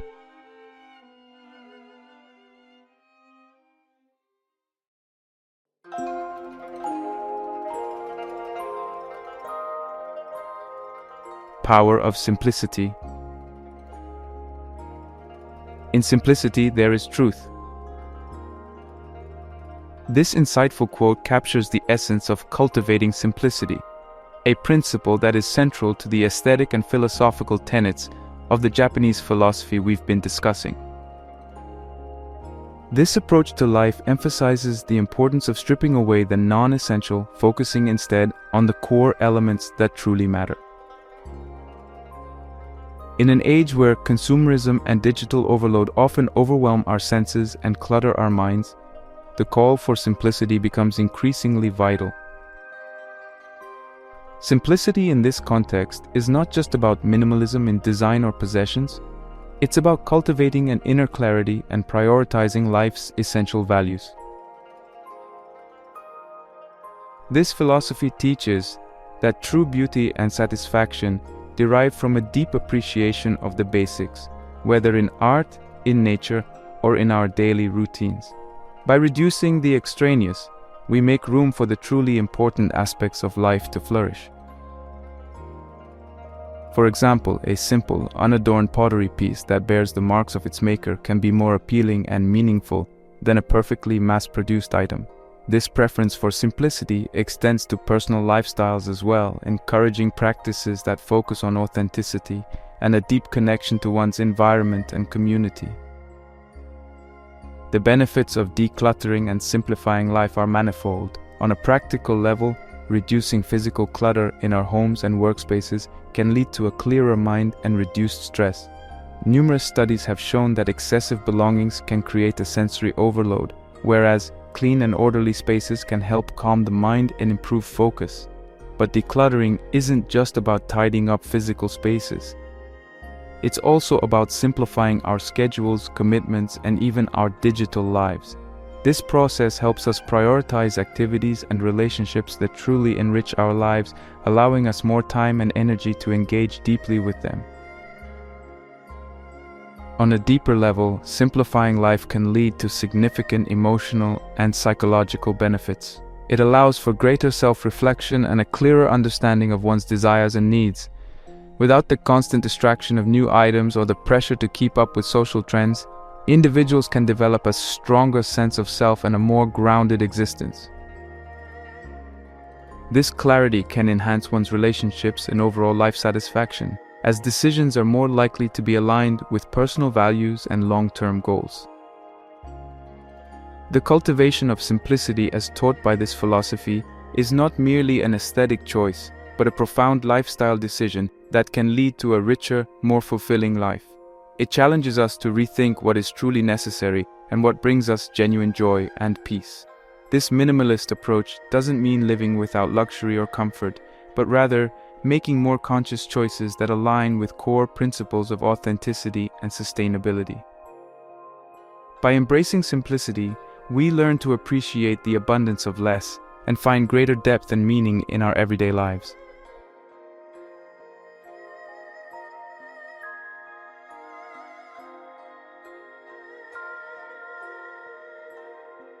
Wabi-sabi in daily life.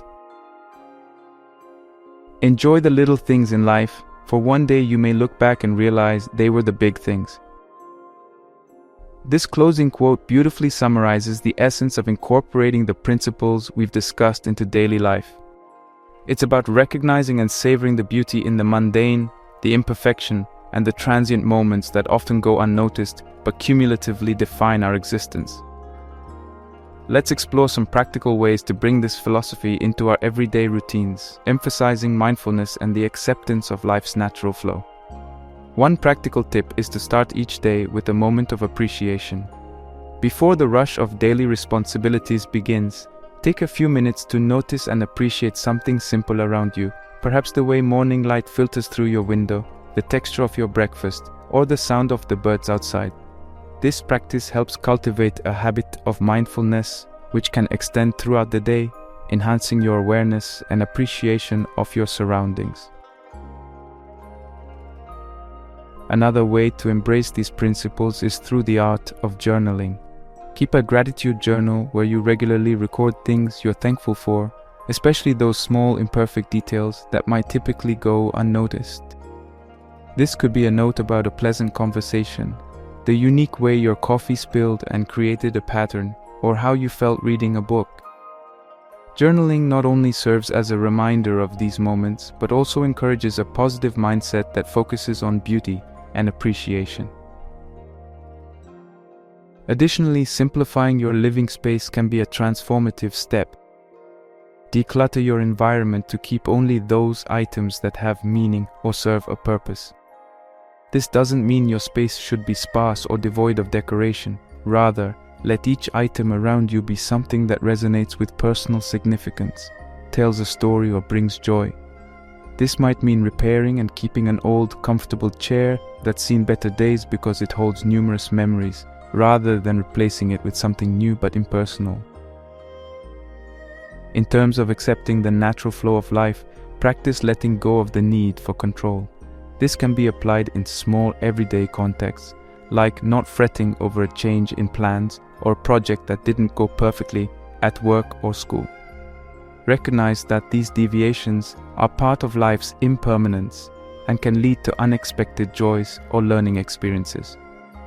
Moreover, encourage yourself and others to find beauty in small, everyday moments and objects.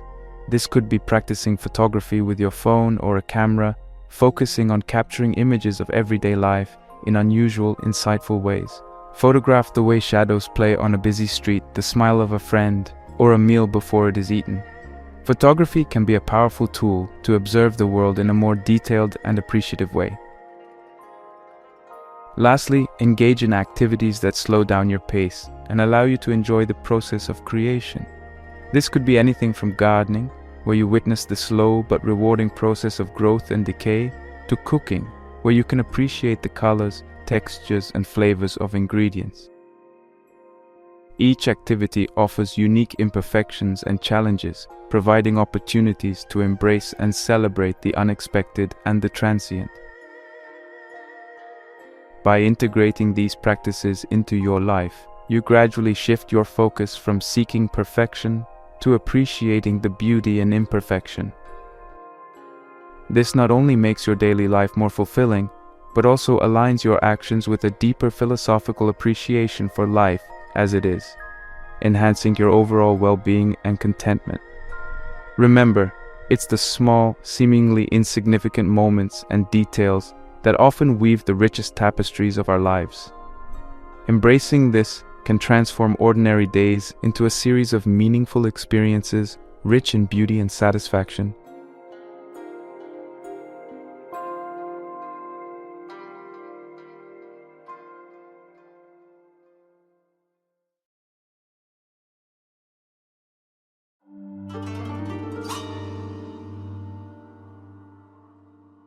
In today's journey through the philosophical landscape of embracing imperfection, we've explored the rich tapestry of a philosophy that finds profound beauty in the flawed, the impermanent, and the incomplete. We began by introducing the idea, deeply rooted in Japanese culture, that there is elegance and depth in the naturally occurring imperfections around us. This principle, derived from Zen Buddhism and embodied in practices like the Japanese tea ceremony, teaches us to appreciate the beauty in the now and the authenticity of weathered objects and transient moments. We discussed the concept of embracing imperfection, where we contrasted the often unattainable standards of modern society with the acceptance and celebration of flaws as markers of true existence.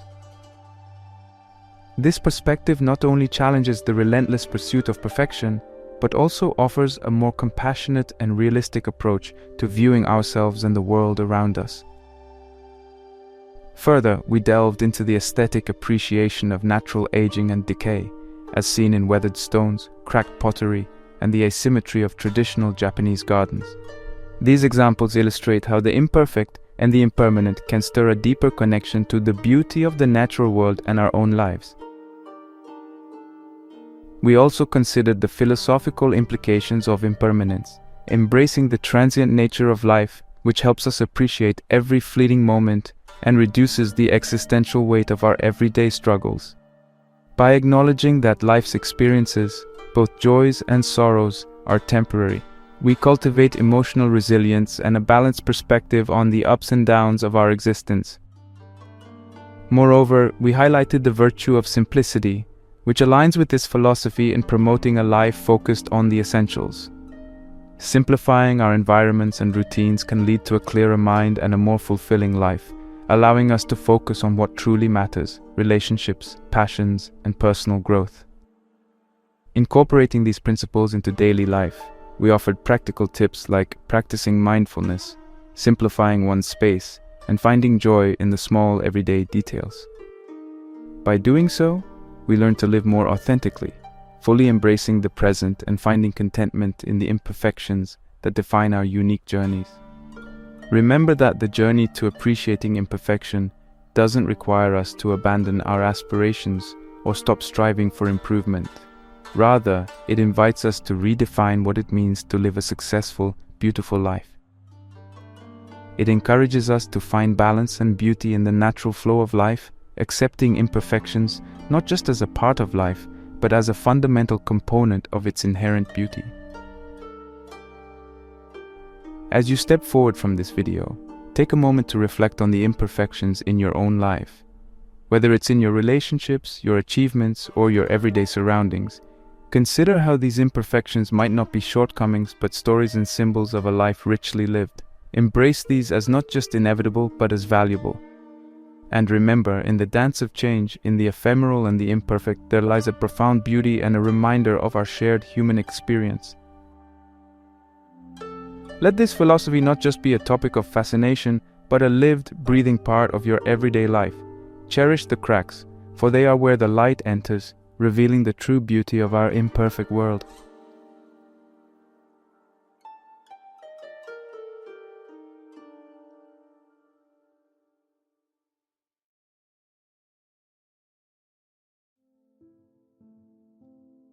In an age where the mantra, "time is money," is echoed from the bustling streets of cities to the cluttered inboxes of our digital lives, the relentless pursuit of efficiency has quietly morphed into a relentless pursuit of exhaustion. Did you know that the average person makes over 35,000 decisions daily?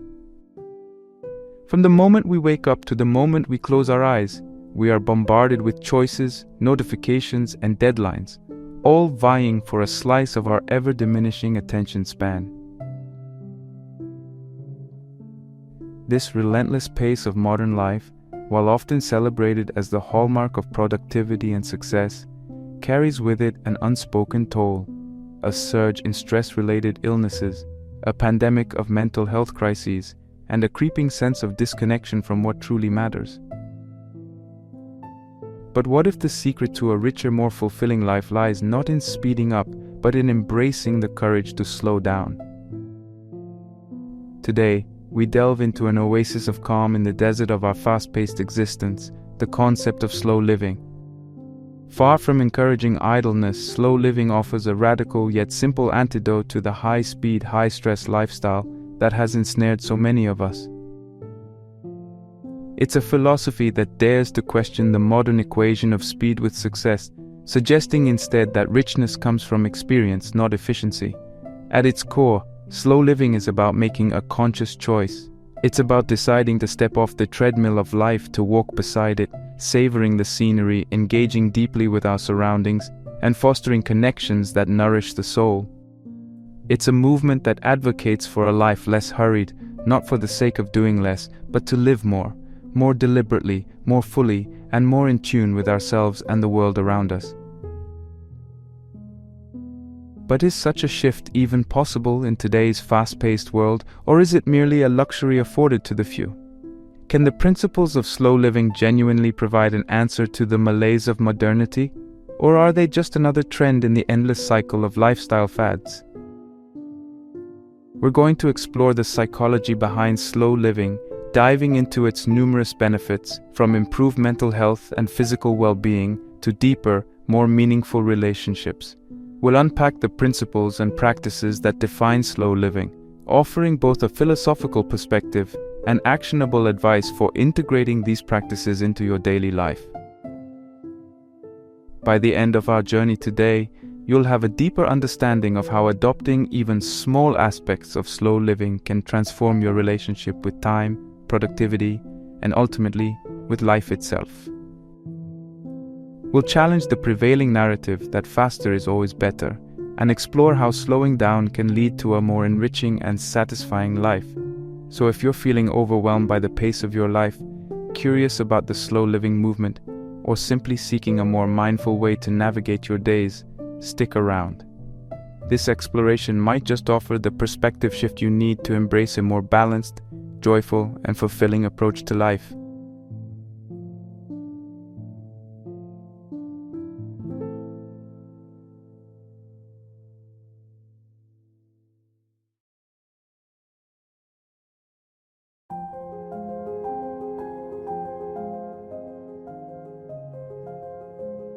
In the swirl of our day-to-day existence, modern life seems to spin faster with each passing moment. This whirlwind is not just a feeling, but a reality that shapes our lifestyles, pushing us toward a horizon that seems perpetually out of reach. Imagine waking up to an alarm, jolting you out of sleep with a reminder that the race against time has begun. From the instant our feet touch the floor, we're on a treadmill set at an ever-increasing speed. This isn't just about physical motion, it's the relentless pursuit of productivity, efficiency, and connectivity that defines the essence of contemporary life. Our lifestyles have morphed into a high-definition, fast-forward version of life that prioritizes speed above all else. We live in an era where technology has blurred the lines between work and home, where emails, notifications, and digital tasks infiltrate every moment of our existence. The notion of being always on has become a badge of honor, rather than a warning sign, with the digital world offering us infinite streams of information and entertainment at the tap of a screen. This constant connectivity, while revolutionary in how we communicate and access information, also means our minds are perpetually engaged, never truly resting, always processing. But at what cost does this speed come? The impact of living life in the fast lane is far-reaching, affecting our physical and mental health in ways that are becoming impossible to ignore. Studies and findings from across the globe paint a concerning picture. The relentless pace of modern life is leading to elevated levels of stress, anxiety, and burnout. It's as though the human body and mind, in their current evolutionary state, are not designed to handle the incessant demands placed upon them by a world that never sleeps. Stress, in particular, has become a ubiquitous companion for many.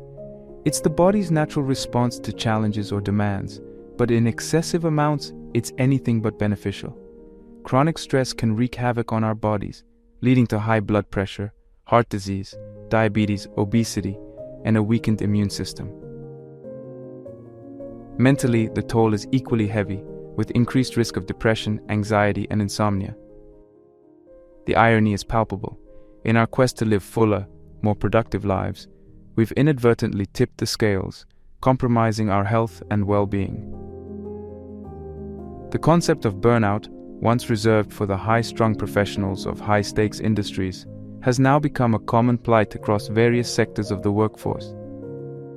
Characterized by extreme exhaustion, feelings of detachment, and a sense of ineffectiveness, burnout is the body and mind's cry for a halt, a desperate signal that the pace of life has exceeded our capacity to cope.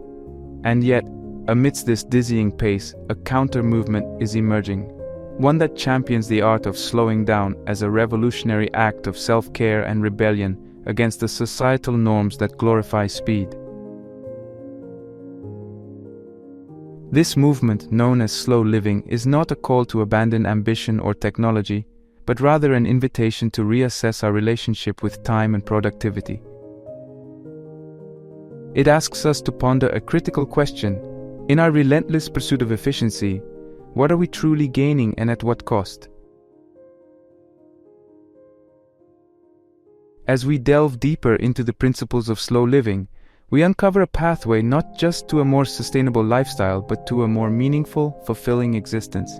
It's a journey that requires us to confront the very foundations upon which we've built our lives, to question the metrics by which we measure success, and to dare to imagine a life where time is not an enemy, but a friend. This exploration is not just about slowing down for the sake of it. It's about discovering a rhythm of life that resonates with the core of our being, offering us a chance to live deeply rather than merely exist on the surface.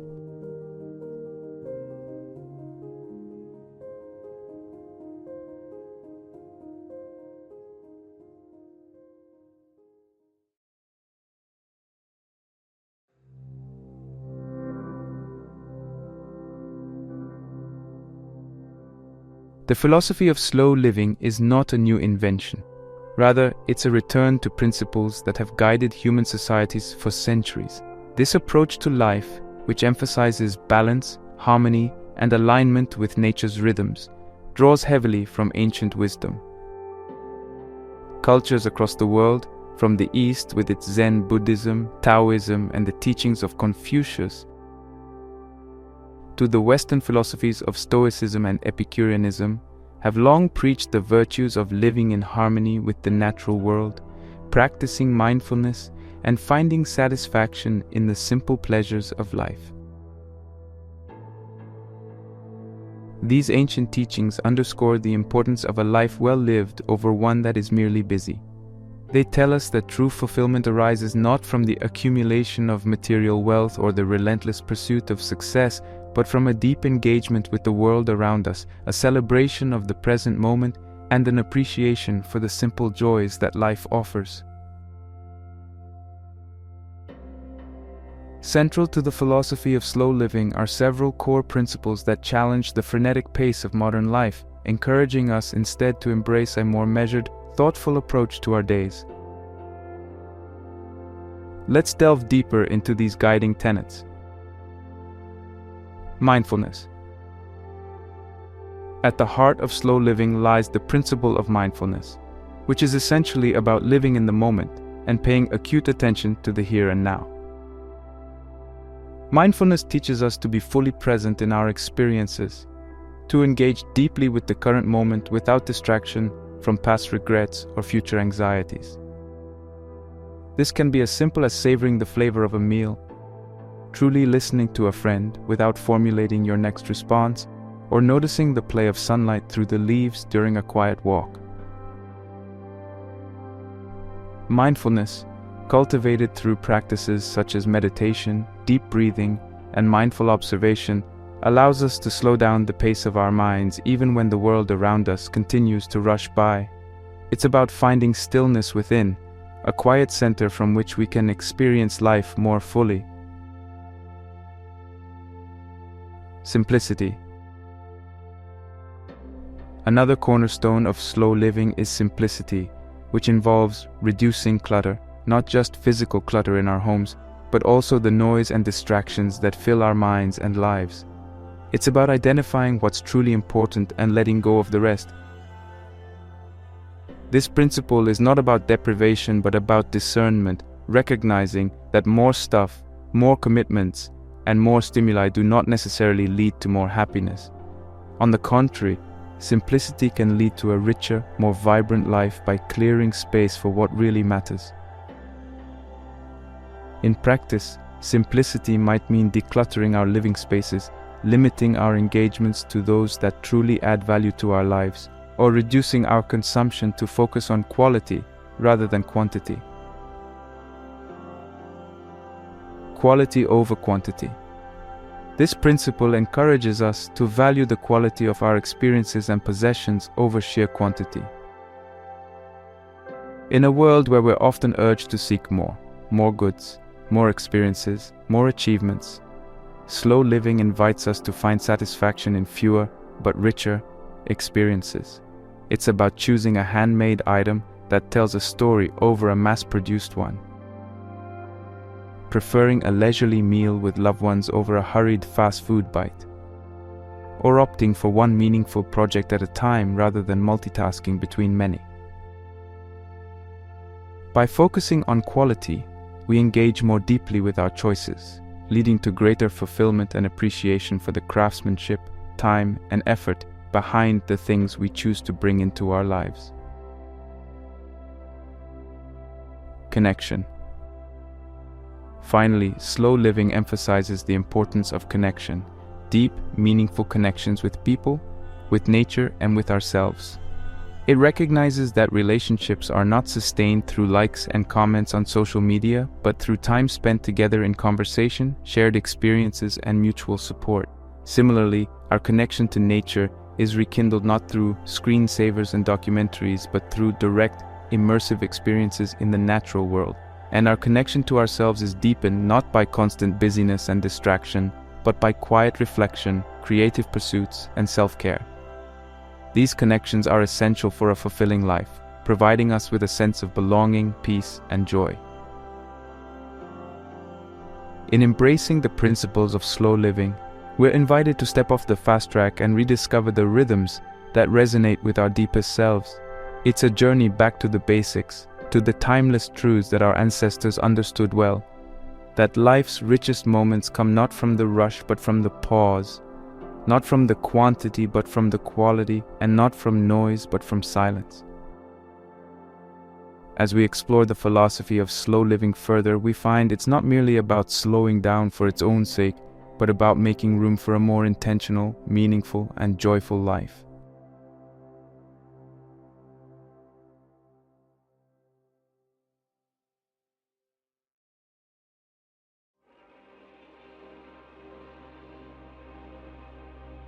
Embarking on a journey into the realm of slow living brings with it a plethora of benefits that touch every aspect of our lives. From the tranquility of our minds to the vitality of our bodies and the depth of our relationships, the rewards of embracing a slower pace are profound and far-reaching. Let's dive into these benefits to understand how they manifest in our lives. Improved mental health. In a world that often feels like it's spinning too fast, our minds can become whirlpools of stress, anxiety, and depression. The constant rush to meet deadlines, the incessant buzz of notifications, and the pressure to keep up can leave us feeling drained and disconnected from ourselves. However, slow living offers a sanctuary, a place of calm in the storm. By adopting principles of mindfulness and simplicity, we learn to navigate our days with a sense of peace and purpose rather than chaos and hurry. The practice of focusing on the present moment, a key component of slow living, helps to break the cycle of worry and rumination that often fuels anxiety and depression. Moreover, by simplifying our lives and reducing the clutter of obligations and distractions, we create space for mental rest and rejuvenation. This simplicity allows our minds to breathe, to process, and to rest, reducing the overwhelm that can lead to burnout and mental fatigue. In embracing slow living, we're not just doing less. We're giving our minds the gift of space, leading to greater clarity, creativity, and joy. Enhanced physical health. The benefits of slow living extend beyond the mind to have a tangible impact on our physical health.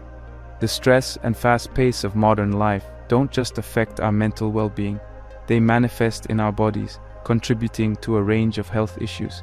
High blood pressure, heart disease, sleep disturbances, and weakened immune systems can all be exacerbated by a life lived in the fast lane.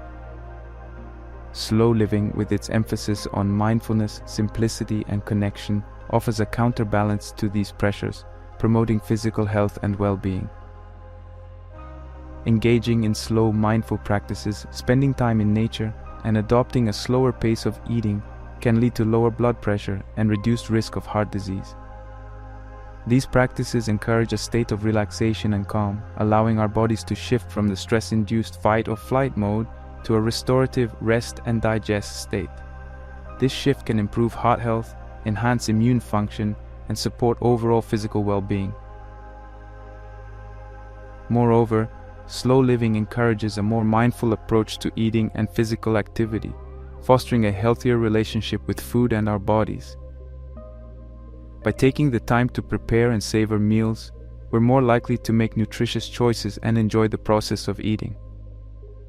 Similarly, choosing physical activities that we genuinely enjoy, rather than those we feel we should do, can lead to a more sustainable and joyful approach to fitness. Deeper relationships. One of the most profound benefits of slow living is the way it transforms our relationships. In a fast-paced world, our interactions with others can become superficial and transactional, squeezed into the margins of our busy schedules. Slow living invites us to shift from quantity to quality, investing time and presence into our relationships. This principle of slow living fosters deeper, more meaningful connections with the people in our lives. By prioritizing quality time with family and friends, engaging in activities together without the distraction of screens or the pressure of time limits, we build stronger bonds and create lasting memories. Slow living encourages us to listen more deeply, communicate more openly, and show up more fully for the people we care about. These practices not only enrich our relationships, but also provide a sense of belonging and support that is essential for our mental and emotional well-being. Moreover, slow living extends to our relationship with the community and the natural world. It encourages us to engage with our local communities, whether through supporting local businesses, participating in community events, or volunteering. These connections strengthen our sense of place and contribute to a more cohesive, caring society. Similarly, by fostering a deeper connection with nature, slow living reminds us of our place in the larger web of life, inspiring a sense of awe and gratitude that enriches our spirit.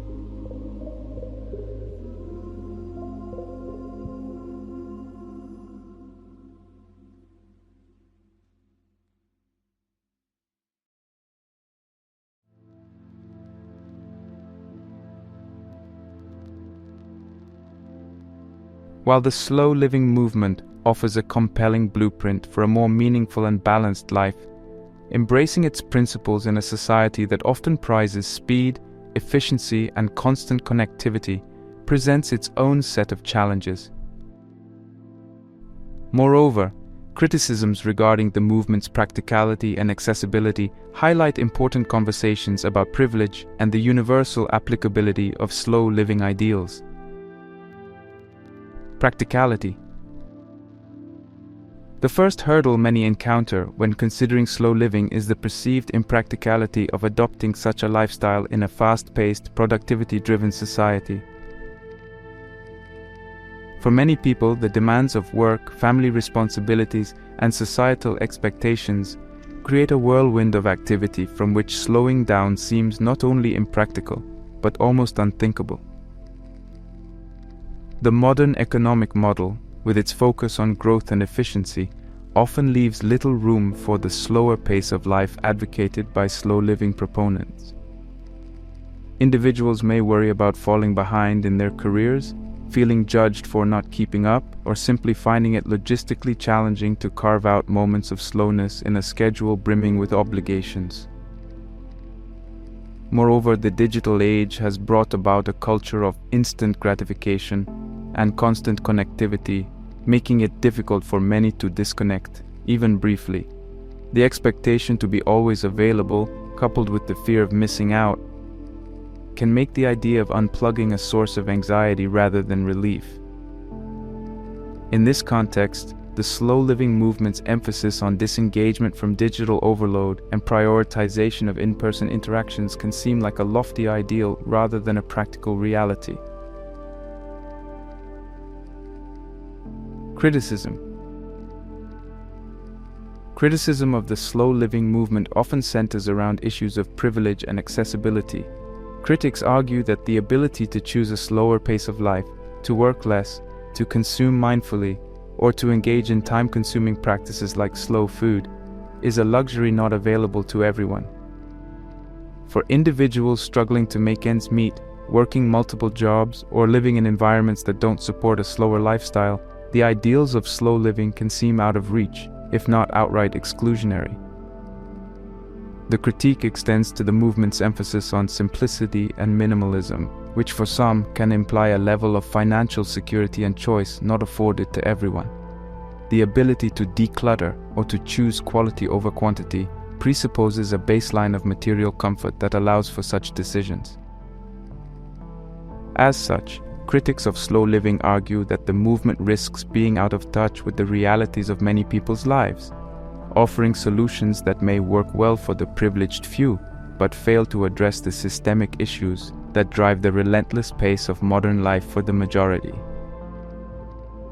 Furthermore, the slow living movement's focus on connecting with nature, engaging in leisurely hobbies, and cultivating in-person relationships assumes access to green spaces, free time, and a supportive community. For individuals living in urban environments, under financial strain, or dealing with social isolation, these aspects of slow living may not only be challenging, but can also highlight inequalities and disparities in access to a fulfilling lifestyle. Despite these challenges and criticisms, the slow living movement continues to inspire those seeking an alternative to the fast-paced demands of modern life. It calls for a broader conversation about how we can collectively create a society that values well-being, sustainability, and connectedness over speed and productivity. Addressing the criticisms head-on, proponents of slow living are increasingly looking for ways to make the principles of the movement more inclusive and accessible, recognizing that a truly fulfilling life should not be a privilege but a possibility for all. By engaging with these critiques, the slow living movement evolves, becoming not just a personal lifestyle choice, but a catalyst for broader societal change.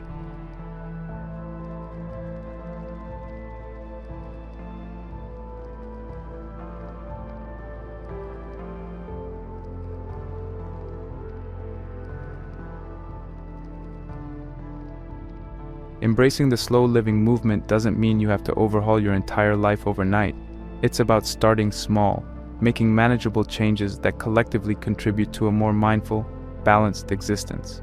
This gradual approach helps ensure that the transition is sustainable and enjoyable, rather than feeling like another overwhelming task on your to-do list. Let's explore practical ways to weave slow living principles into your daily life, focusing on achievable steps that make a significant impact. The beauty of slow living is that even the smallest changes can lead to a profound shift in how we experience our days. One easy way to begin is by identifying moments in your routine that feel particularly rushed or stressful and consciously deciding to approach them differently. For instance, if mornings are a frantic race against the clock, try waking up just 15 minutes earlier to enjoy a quiet cup of tea or coffee before the day begins. This small adjustment can set a more peaceful tone for the entire day. Another approach is to single out one activity each day to perform slowly and with full attention. This could be eating a meal without the distraction of screens, taking a leisurely walk, or simply sitting quietly for a few minutes to breathe and reflect. The key is to be fully present during this time, allowing yourself to fully engage with the activity and the sensations it brings. These moments of slowness serve as daily reminders of the value of pacing ourselves and savoring life's simple pleasures. Mindfulness practices are at the heart of slow living, helping us to stay anchored in the present moment and reducing the pace of our internal dialogue. A great starting point for cultivating mindfulness is through regular meditation. Meditation doesn't have to be intimidating or time-consuming.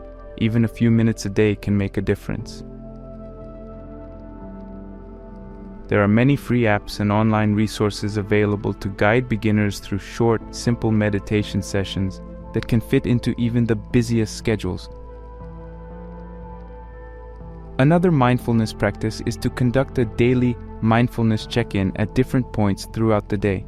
This involves pausing whatever you're doing to take a few deep breaths and notice your surroundings, your thoughts, and your feelings without judgment.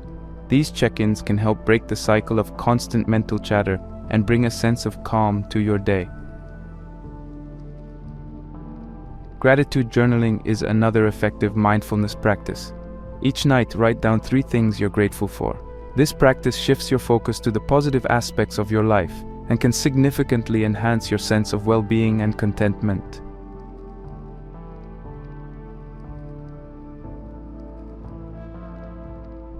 Digital detox. In our hyper-connected world, technology plays a significant role in accelerating the pace of life. While digital devices offer incredible benefits, their constant presence can also contribute to stress, distraction, and a feeling of being perpetually on. Implementing a digital detox, even in small doses, can help mitigate these effects and foster a slower, more intentional lifestyle. One simple strategy is to designate certain times of the day as screen-free moments. Meal times, for example, offer a perfect opportunity to disconnect from devices and connect with others or simply enjoy your food. Another approach is to establish screen-free zones in your home, such as the bedroom, to encourage better sleep and more tranquil spaces. A more structured approach to reducing digital consumption is to schedule regular digital detox days or periods. This could be 1 day a week, a weekend each month, or an hour each day where you commit to turning off your digital devices and engaging in non-digital activities that you enjoy. During these times, you might explore hobbies, spend time outdoors, read, or simply relax and do nothing. The idea is to give your mind a break from the constant influx of information and stimuli that digital devices provide, allowing you to reconnect with yourself and the world around you in a more meaningful way. By starting small, engaging in mindfulness practices, and thoughtfully managing our use of contemplation, he also had an active imagination that sparked his interest in folklore and ancient myths. These formative years in Switzerland, surrounded by its serene landscapes and rich cultural heritage, provided Jung with a fertile environment to explore both the outer world and his inner thoughts. After studying medicine at the University of Basel, Jung specialized in psychiatry, a field that allowed him to merge his passion for science with his deep-seated interest in dreams, spirituality, and human consciousness. Early in his career, Jung became intrigued by the work of Sigmund Freud, whose studies on the unconscious mind were pioneering at the time. Their eventual collaboration, often marked by intense discussions and shared excitement about the uncharted territory of human psychology, set the stage for many breakthroughs in understanding the psyche. However, their relationship took a sharp turn when they reached fundamental disagreements over the nature of the unconscious, driving Jung to break away from Freudian psychoanalysis and forge his own path. During his professional journey, Jung introduced several key milestones that changed the landscape of psychology. Chief among them was the development of analytical psychology, a framework that broadened the scope of what was then known about the unconscious. Whereas Freud largely viewed the unconscious through a lens of repressed sexual and aggressive urges, Jung believed it was richer and more expansive. He proposed that the unconscious contained layers beyond personal experiences, connecting individuals through common myths and symbols. Another significant milestone was the publication of the Red Book, a compilation of Jung's private writings and illustrations that documented his intense self-exploration, including vivid dreams and active imagination sessions. This personal record was kept hidden for many years before being released to the public, and it offered an unparalleled look into the depths of Jung's psyche, revealing how he wrestled with visions, symbolic imagery, and profound existential questions. By exposing his own process of introspection, Jung highlighted the value of self-inquiry as a way to truly understand human nature. Jung's influence extends well beyond the walls of academia, in part because his ideas remain surprisingly relevant in modern psychology and self-development circles. Take, for instance, the popular concepts of introversion and extroversion, which Jung first introduced as distinctive ways in which people orient their energy, either inward toward their inner world or outward toward external activities and relationships. This simple distinction laid the groundwork for countless personality tests, including the well-known Myers-Briggs type indicator, which is still widely used today. Similarly, his theory of the collective unconscious, the idea that all humans share a vast reservoir of ancestral memories and symbols, captured the imaginations of artists, writers, and filmmakers who found in Jung's work a language to describe universal patterns in myth and storytelling.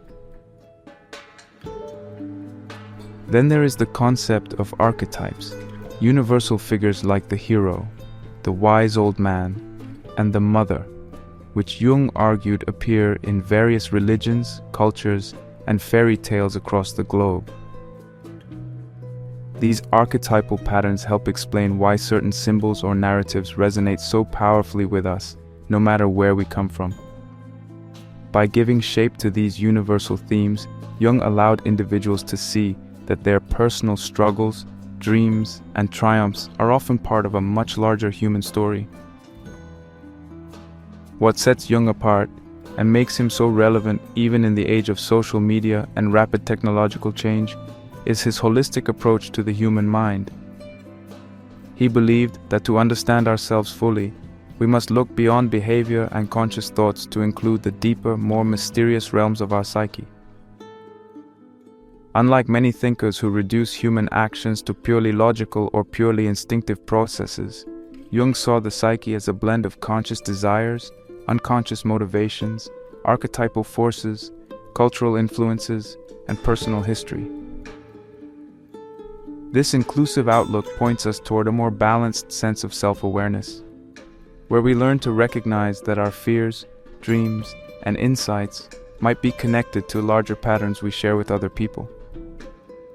Such an understanding can feel both humbling and empowering. Humbling, because we see we're not as isolated or unique as we might have assumed, and empowering, because we realize we have the freedom to shape our destiny once we understand the forces playing out in our minds.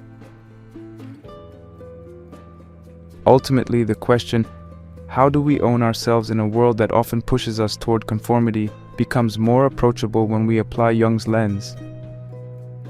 If owning yourself means being true to your individuality, you first need to recognize all the influences that shape your perspective, both inside your mind and in the social world around you. By studying Jung's life and work, we see the importance of daring to go beyond the usual explanations for why we feel the way we do. He demonstrated through his break with Freud and through his groundbreaking ideas that it's possible to challenge mainstream viewpoints when they no longer serve your deeper truth. Jung's example encourages each of us to examine our internal processes, our dreams, personal fears, unspoken desires, and to integrate them consciously so we can stand firm in who we are. In a society that often favors quick fixes, shallow appearances, and instant gratification, Jung's emphasis on sustained introspection and inner growth serves as a welcome reminder that real transformation comes from confronting the depths of our minds. Through this confrontation, we learn to own our behavior, our choices, and ultimately, ourselves.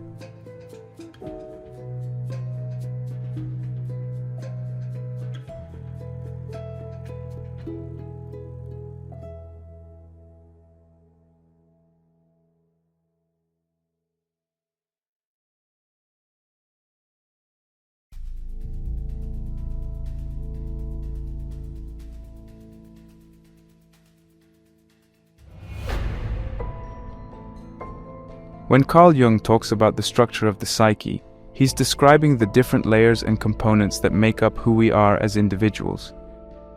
It's not just our everyday thoughts and conscious decisions. There's also a vast realm of influences that exist beneath the surface, which he calls the unconscious.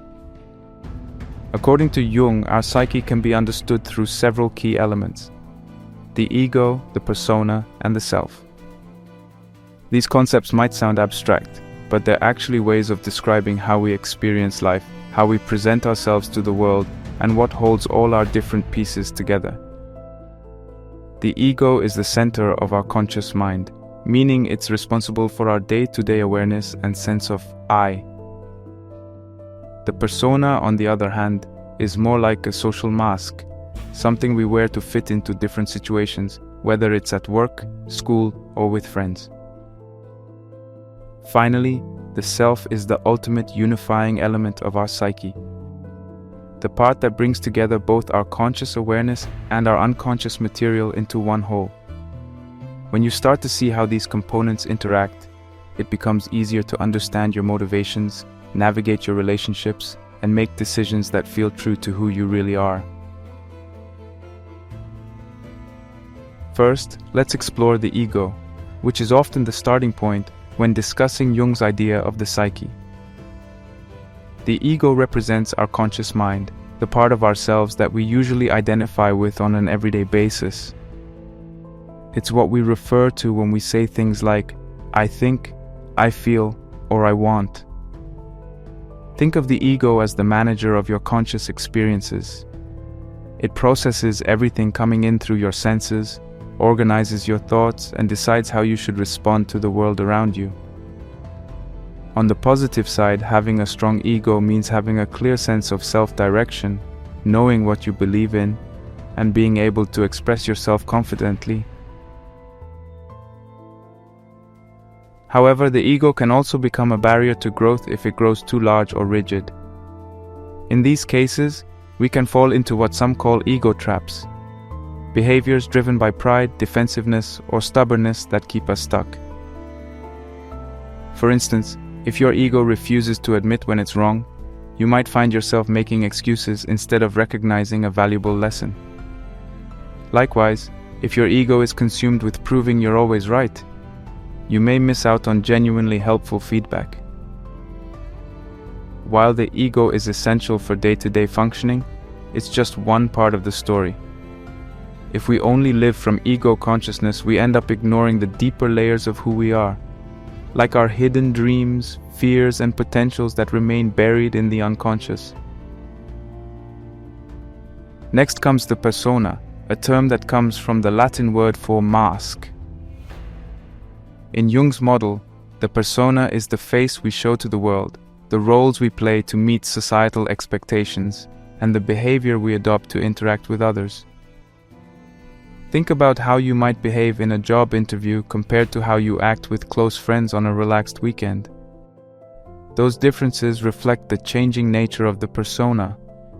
We adjust it to fit the demands of different environments. This adaptation can be beneficial because it helps us function smoothly in society. For example, you wouldn't want to tell your boss every personal thought that crosses your mind, nor would you talk to a teacher with the same casual approach you might use with your best friend. However, problems arise when we start confusing our persona with our true selves. If you get too comfortable wearing your mask, you can lose touch with your genuine feelings, desires, and opinions. You might start living life based on what you think others expect from you, rather than what resonates deep within. To truly own yourself, it's crucial to recognize that the persona serves a purpose, facilitating social interactions, but it should never dominate to the extent that we forget who we are without the mask. By becoming aware of how your persona shifts from situation to situation, you'll gain a clearer understanding of your authentic self, which lies beneath these surface-level presentations.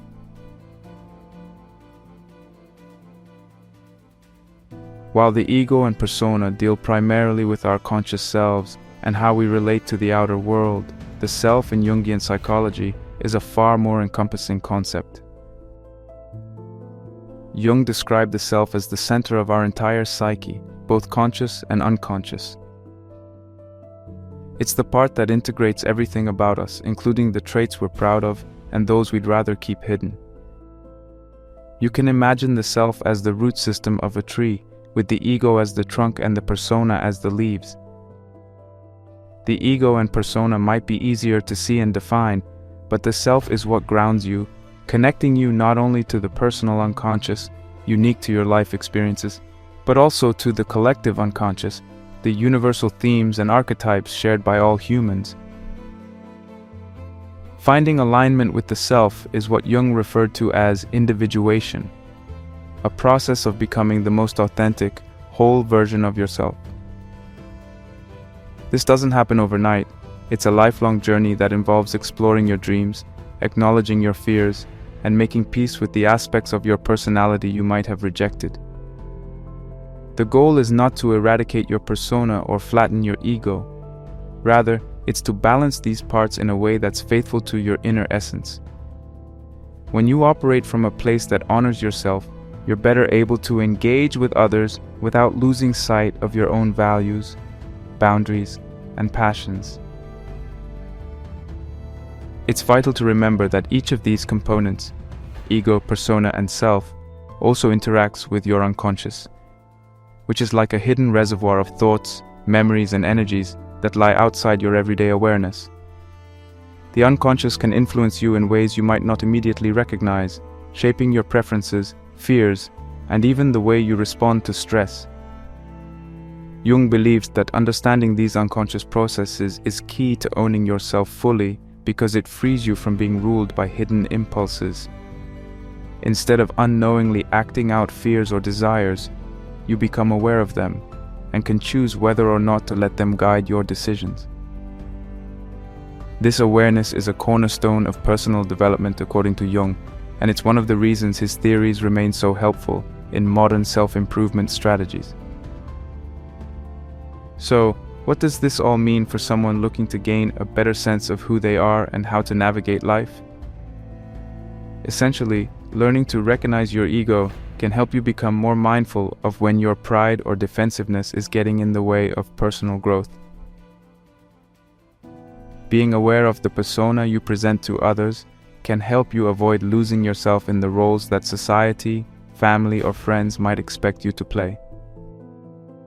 Most importantly, pursuing an understanding of the self leads you to a kind of psychological wholeness that goes beyond simply adopting new habits or chasing external goals.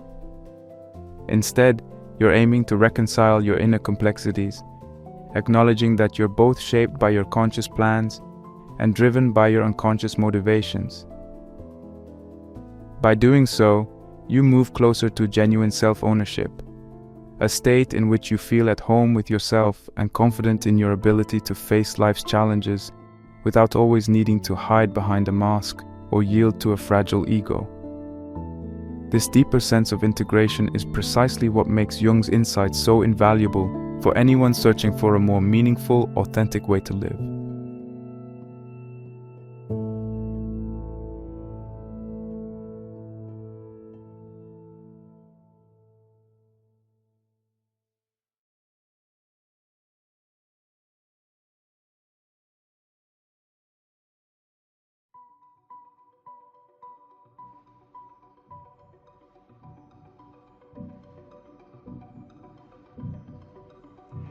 Carl Jung introduced the concept of the shadow to describe the parts of ourselves we tend to hide, reject, or deny, often without even realizing we're doing so.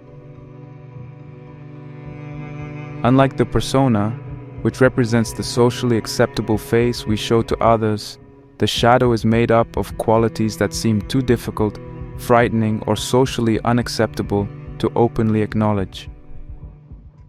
Many people misunderstand the shadow as some kind of evil presence lurking in our psyches, but Jung never intended it to be viewed as purely negative. Instead, he suggested that these hidden traits could be anything we've decided, consciously or unconsciously, to keep under wraps. They might include jealousy, rage, selfishness, or traits we consider embarrassing, like certain desires or habits. However, the shadow can also hold positive qualities that were stifled early on, like creativity we were told wasn't practical, or confidence we were taught to see as arrogance. By calling these aspects the shadow, Jung wanted to emphasize that they lie just out of our conscious sight, but they still affect us in powerful ways. One question that often arises is, why do these parts of ourselves end up repressed or neglected in the first place? It's largely due to a mixture of fear, societal rules, and moral beliefs. From a young age, we learn that certain behaviors lead to disapproval or punishment, so we hide them to fit in. For example, if a child is repeatedly scolded for showing anger or vulnerability, that child might lock those feelings away in order to avoid further rejection. Similarly, if our culture views sensitivity as a weakness, we might suppress that side of ourselves to appear strong and capable. Over time, we forget we've even made these decisions because the process happens gradually. Unfortunately, ignoring or denying these shadowy traits doesn't mean they disappear. They often manifest in projection, where we see in others the flaws we refuse to see in ourselves. This can lead to irrational fears, strained relationships, and deep-seated discomfort with who we are. If we go on pretending these traits don't exist, unresolved conflicts and tension can build up until they overflow in unhealthy ways, like sudden outbursts or chronic anxiety. Recognizing that we all have a shadow is the first step toward a more complete and honest self-understanding. But how do we actually identify what's in our personal shadow? Jung believed we could find clues through the very things that bother us the most in others. If you find yourself deeply annoyed by someone's arrogance, for instance, it might be that you're wrestling with your own pride, which you've tried to keep under control or deny entirely. Another way to discover shadow material is through dreams, since dreams often present symbols and scenarios that our conscious minds might shy away from. If you keep a dream journal, you can look for patterns or themes that make you uncomfortable, noting recurring images or characters that might be hinting at repressed thoughts or feelings. Even simple self-reflection, where you ask yourself direct questions like, what qualities do I admire in others but feel afraid to express? Or, what do I judge harshly in myself or others? Can shine light on traits that you've pushed into the dark. Because this kind of exploration can feel daunting, many people find it helpful to work with a therapist, especially one knowledgeable about Jungian ideas, who can guide them through the process with empathy and expertise. What people often call shadow work is the practice of consciously engaging with these hidden aspects of ourselves. This can include journaling, where you write freely about situations that trigger intense emotions and then reflect on what those emotions might be telling you. Meditation can also be a powerful tool. By sitting quietly and observing your own thoughts without judgment, you create space for repressed feelings to surface. Some individuals find group settings or close friendships beneficial for this work, as open and supportive conversations can bring insight into qualities we might be overlooking. Others choose to do it in private, at least initially, experimenting with methods like active imagination, which Jung advocated for deeper dialogue with inner figures or symbolic images. No matter the approach, shadow work requires courage. It involves facing shame, guilt, or fear, emotions we usually try to avoid. But it's worth noting that the purpose isn't to judge yourself more harshly, it's to bring compassion and understanding to these neglected parts of your psyche. By acknowledging them, you reduce their power to sabotage you from the inside out. Of course, the real reason for doing shadow work isn't just to examine old wounds, it's to own yourself more completely. Once you recognize and integrate your hidden traits, you can harness their energy in positive ways. For instance, let's say you discover a previously repressed anger that has been showing up as passive-aggressive behavior or random irritability. By working through the shadow, you might find a more direct and healthy way to assert your needs, perhaps learning to communicate boundaries more clearly or channeling intense emotion into art or physical activity. Instead of stumbling through life with pent-up frustrations, you develop an honest relationship with your anger, allowing it to inform you when something is genuinely unfair or threatening. Similarly, if you've been denying your own vulnerability for years, you might find that embracing it can lead to deeper connections with others and a richer emotional life. In both cases, acknowledging these dark traits lessens their destructive potential and opens a path to authenticity. To see how transformative this can be, imagine a personal anecdote. Let's say there's a person who grew up believing that being needy was unacceptable. In childhood, they may have learned to hide any sign of needing help or reassurance from parents, friends, or teachers. As an adult, this individual might pride themselves on self-reliance, refusing to ask for assistance even when it's clearly needed. Inevitably, the bottled-up sense of isolation and struggle may lead to resentment or burnout. Through shadow work, they realize that their so-called neediness is actually just a natural human desire for support and connection. Once they integrate this part of themselves, recognizing there's nothing wrong with occasionally depending on others, they experience genuine relief. They stop seeing themselves as a burden and allow people in their life to offer help, leading to healthier relationships and a more balanced lifestyle. This integration doesn't destroy their independence, it simply balances it with vulnerability and trust. Ultimately, embracing your shadow is one of the most important steps toward true self-ownership, because it involves claiming everything about who you are, rather than just the parts you find socially acceptable or personally comfortable. It gives you the freedom to break out of conditioned patterns that may have followed you for years. When you no longer have to constantly push down or mask certain emotions, you open up space for deeper creativity, empathy, and resilience. Rather than being at the mercy of hidden impulses, you become a more integrated and adaptable person. Moreover, you gain a new perspective on the challenges you face in daily life, recognizing that sometimes what you see as a purely external problem may actually reflect a conflict within. By understanding and working with your shadow, you transform unconscious tendencies into conscious choices, which is exactly what self-ownership is all about. You're no longer living in reaction to the parts of yourself you haven't examined. Instead, you're able to meet life's ups and downs with a grounded sense of who you are, including the darker corners of your psyche you once feared to explore.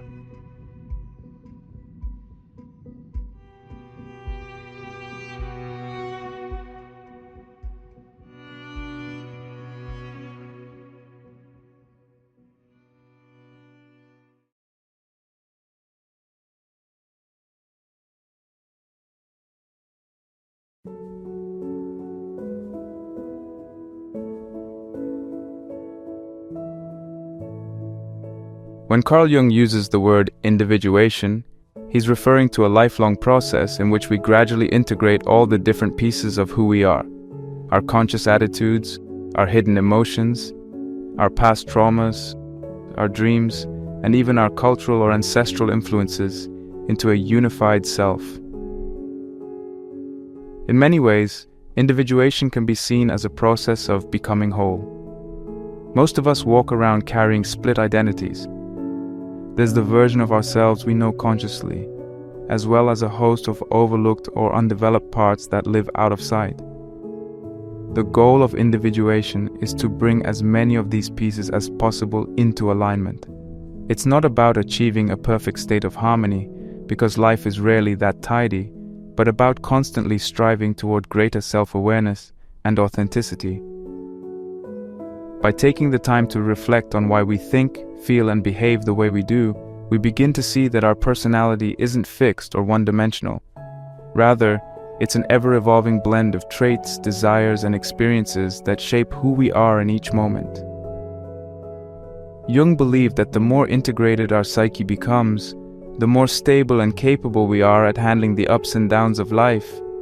We become less prone to knee-jerk reactions triggered by unknown fears, and more open to the gentle nudges of our unconscious mind, which can guide us toward growth and creativity if we learn to listen. In Jung's view, this path to wholeness unfolds through several stages. First, we have to recognize the roles we play in everyday life, what Jung called the persona. This involves asking ourselves how we show up in different social settings and whether these public masks have overshadowed our true feelings or made us lose sight of our genuine needs and desires. Next, we must confront the shadow, or those aspects of ourselves we've suppressed for one reason or another. This is often a challenging step because no one likes to face the parts of their personality they find embarrassing or even shameful. However, coming to terms with these traits can be deeply freeing, as it relieves us from the constant effort of pretending they don't exist. Once we've started integrating the persona and the shadow, we move on to understanding and balancing our inner feminine or masculine qualities, what Jung called the anima in men and animus in women. The idea here is not that we each have rigidly defined male or female traits, but that all humans have a mixture of both energies within them. By accepting this blend, we enrich our emotional and creative lives. Finally, after navigating these layers, we edge closer to the self, which is the guiding center of our entire psyche. Reaching this stage isn't something that just happens one day. Rather, it's a continual process of refinement, an ongoing dance between what we know about ourselves and what we still have yet to discover. Why does individuation matter? The short answer is that we can't own ourselves fully if we ignore significant parts of our nature. Imagine trying to drive a car while denying the existence of certain warning lights. Sooner or later, those neglected signals will cause a breakdown. In psychological terms, if we keep pushing aside uncomfortable emotions, personal conflicts, or questions about our identity, they tend to resurface in unhealthy ways, like sudden anger, persistent anxiety, or a deep sense of dissatisfaction with life. Individuation helps us address these warning signs before they become crises. It offers a structured way of recognizing that every aspect of our inner world, even the messy or painful parts, serves a purpose. By learning to listen to what's happening within us, we develop emotional resilience and a stronger sense of self. Jung often compared this process to the hero's journey, a narrative pattern in myths and stories where the main character sets out on a quest, faces trials, finds hidden strengths, and returns home transformed. Similarly, individuation calls us to venture into the depths of our own psyche, armed with curiosity, courage, and humility, in order to unearth deeper truths. While it may feel daunting or even frightening at times, the ultimate reward is a richer, more meaningful life. We learn to guide ourselves with an internal compass that points toward our most genuine inclinations, rather than letting outside pressures dictate who we should be. But this journey is rarely smooth, partly because there are many common roadblocks that get in the way. One of the biggest is social or familial pressure. Our friends, relatives, or culture might expect us to behave in certain ways, pursue certain careers, or adopt certain beliefs. If we blindly follow these expectations, we risk suppressing our own voice, delaying the individuation process. Over time, this can create inner turmoil because our outer life no longer matches our true inner experience. Another major obstacle is the lack of self-reflection. In a busy, fast-paced world filled with distractions, cell phones, social media, and endless entertainment options, it's easy to skim over the surface of life without ever pausing to ask deeper questions about who we are. Spending time alone, journaling, or practicing any form of mindfulness can feel uncomfortable at first, especially if we've spent years ignoring the more shadowy parts of our psyche. Nevertheless, developing a habit of introspection is essential if we want to peel back the layers that hold valuable insights. Finally, fear of change can keep us stuck. Even when we sense that our current way of living isn't fully aligned with our deeper values, the idea of uprooting our habits and shifting our sense of identity can seem terrifying. We might cling to old routines because they feel safe, even if they no longer help us grow. Jung's work reminds us that change is often a necessary ingredient in the quest for wholeness, and that initial discomfort can lead to long-term rewards if we dare to move through it. Despite these challenges, the journey of individuation can be deeply rewarding. As we integrate our conscious intentions with our unconscious impulses, we discover a more coherent sense of who we are and what we stand for. We might realize, for example, that a childhood interest we abandoned due to parental disapproval still brings us joy and should be rekindled. Or we might discover that a so-called negative trait like sensitivity is actually a powerful gift when channeled correctly. On this path, breakthroughs often arrive in unexpected ways, perhaps through a dream that illuminates a hidden conflict or a sudden emotional reaction that reveals a long-standing desire. We learn to see these moments as valuable clues rather than random occurrences. Each clue helps us piece together a fuller picture of our psyche, leading us closer to the kind of self-ownership that's rooted in awareness and acceptance, rather than denial or pretense. Ultimately, individuation isn't about becoming perfect or reaching a final destination. It's a dynamic state of continually weaving together different threads of our inner life. We recognize that we contain multiple facets, some bright and some dark, but we also learn not to judge ourselves too harshly for being incomplete. Instead, we embrace the idea that every experience, whether painful or joyous, can teach us something about who we are. By following Jung's roadmap of encountering the persona, confronting the shadow, and balancing the anima animus, we gain a deeper insight into ourselves and our relationships with others. And by persistently nudging ourselves toward the self, we move beyond superficial definitions of success or happiness into a more profound sense of harmony with our own nature. This doesn't mean life becomes easy overnight, but it does mean we approach each challenge with a level of inner resourcefulness that only comes from honest self-examination. In this way, individuation becomes the ultimate act of self-care, a gradual yet powerful process of becoming who we were always meant to be.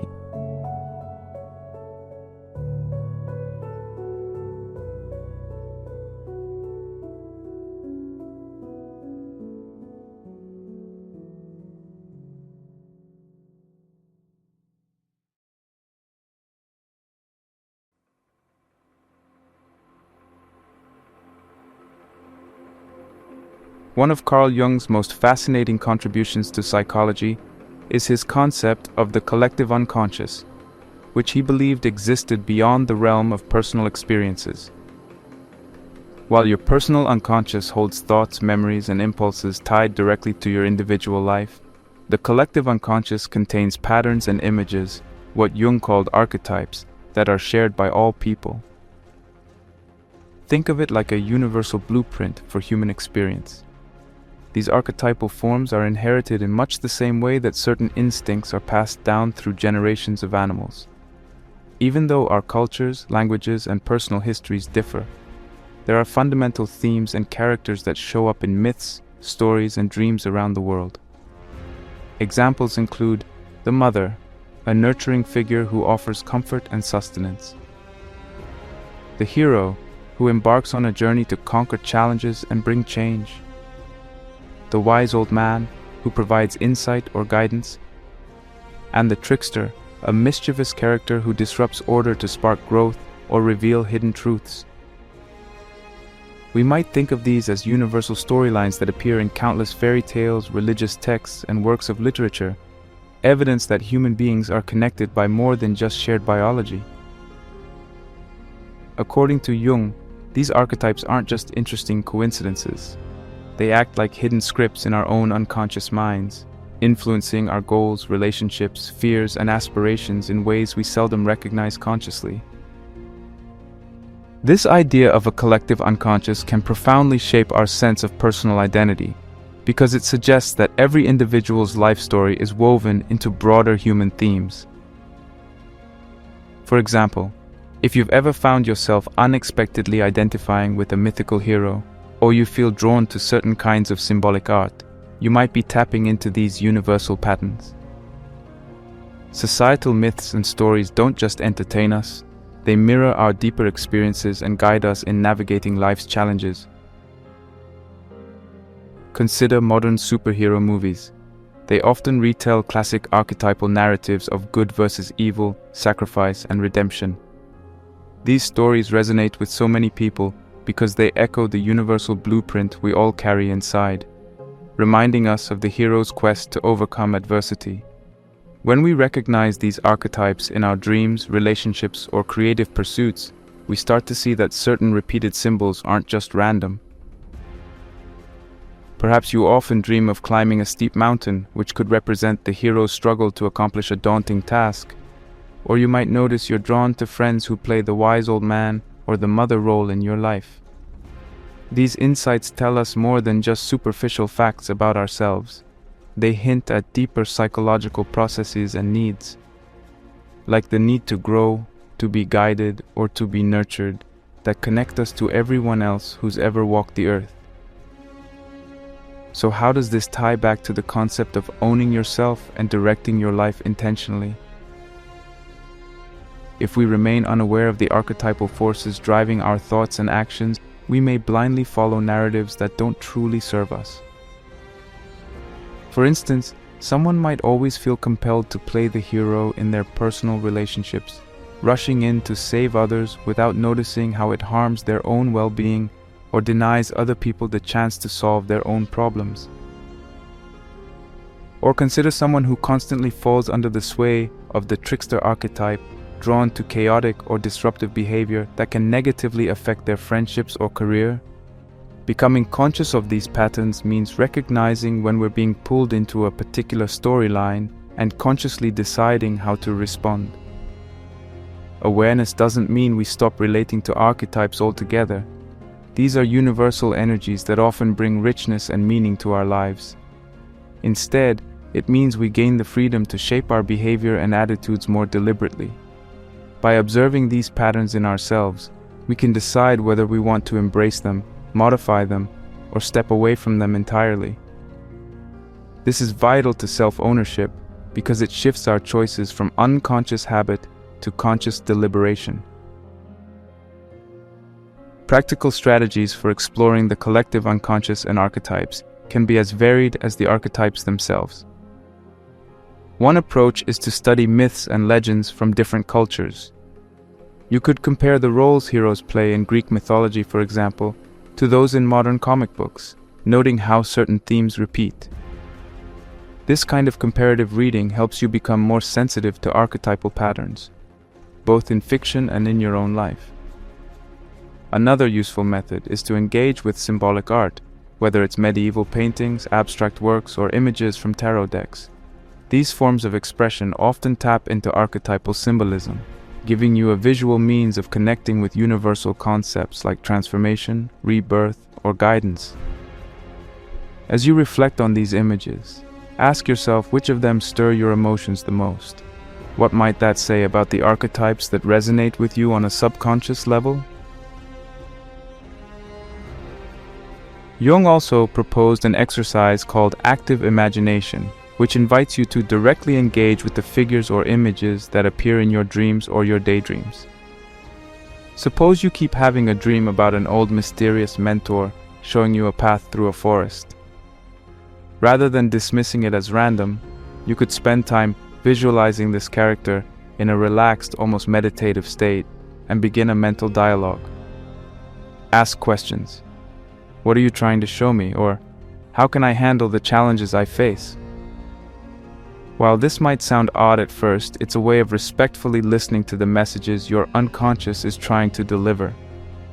In doing so, you might unlock insights about your personal challenges or desires that you've been overlooking. Over time, you'll learn to recognize particular archetypal figures, like a nurturing mother figure or a rebellious trickster, and see how they may be guiding you, cautioning you, or revealing hidden desires. In all these ways, the collective unconscious reminds us that our personal story is connected to a vast web of shared human experiences.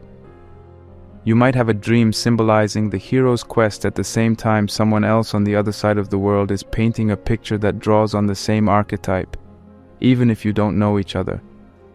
This interconnectedness can be both humbling and empowering. It's humbling because we realize we're not as isolated or unique as we might have thought. On some level, everyone is traveling through similar psychological landscapes. At the same time, It's empowering because understanding these universal patterns allows us to draw wisdom from the collective pool. When you acknowledge that your anxieties, yearnings, and hopes reflect timeless human themes, you can also tap into the timeless courage, resilience, and innovation humans have shown throughout history. Ultimately, working with the collective unconscious and archetypes is another step in the journey towards self-ownership, because it helps us see ourselves in a broader context, freeing us from the illusion that we're alone in our struggles or that our dreams are meaningless.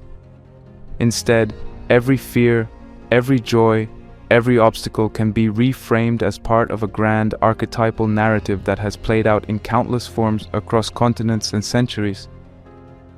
We might even find inspiration from these recurring stories, using their wisdom to navigate our own challenges with clarity and confidence. For instance, knowing you're living out a hero's journey can give you courage in tough times, while understanding the mother archetype might help you nurture those around you or yourself more compassionately. The point is not to limit yourself to just one role, but rather to recognize that you contain fragments of many archetypes. When you see these larger forces at work, you gain the power to decide how and when to engage with them. This ultimately enriches your sense of self, enabling you to stand more firmly on your own 2 feet, grounded in both your personal experiences and the universal tapestry of the human psyche.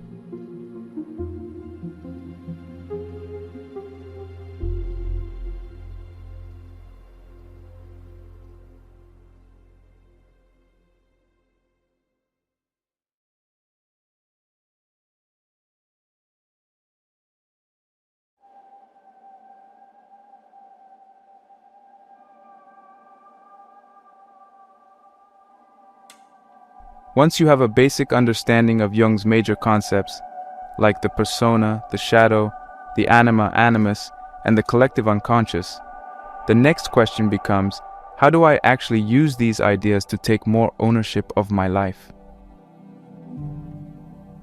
While Jung's theories can feel abstract or academic at times, there are very practical steps you can take to connect with your unconscious mind and begin the process of integrating the parts of yourself you've overlooked or denied.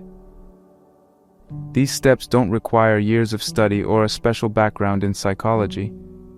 All you need is a willingness to look inward and a bit of courage to face what you find there.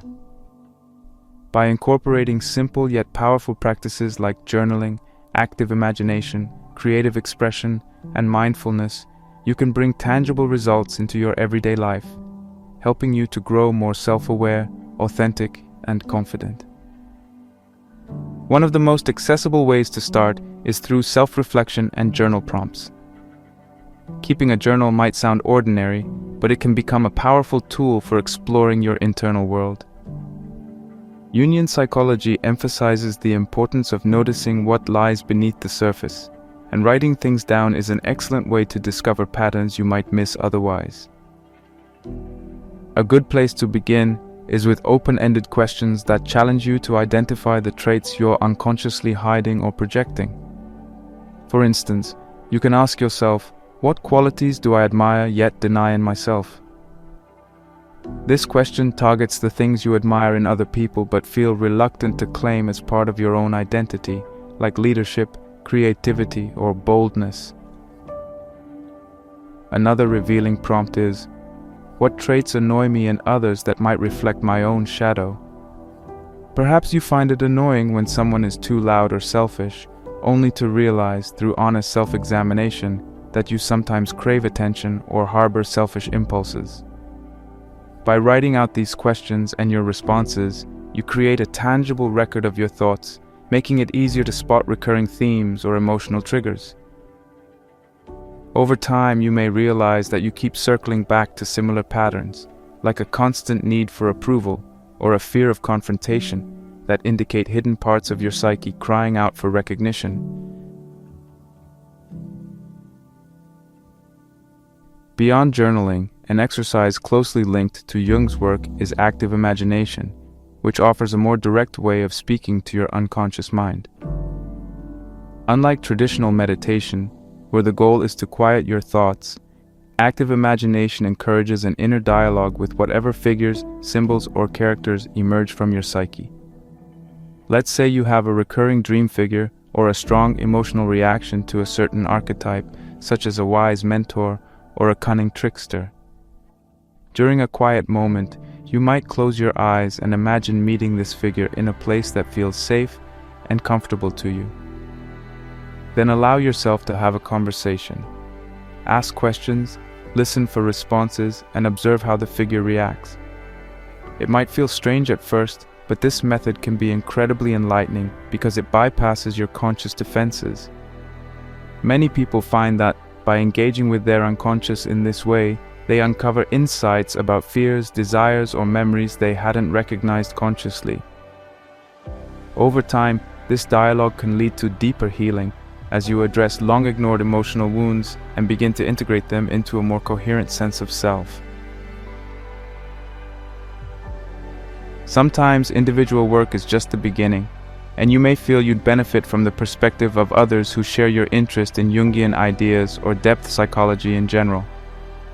That's where therapy and group work come in. A Jungian analyst, or any therapist familiar with Jung's concepts, can serve as a guide through your unconscious territory.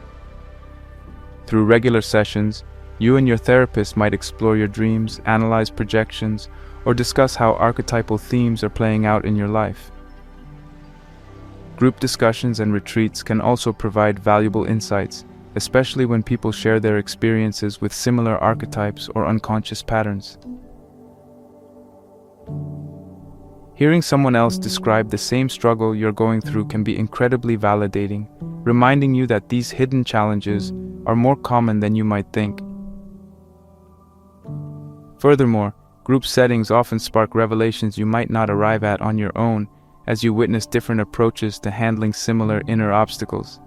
Whether you choose a support group, a weekend workshop, or an intensive retreat, being part of a community that recognizes the importance of inner work can help you feel less alone in your quest to own yourself more fully.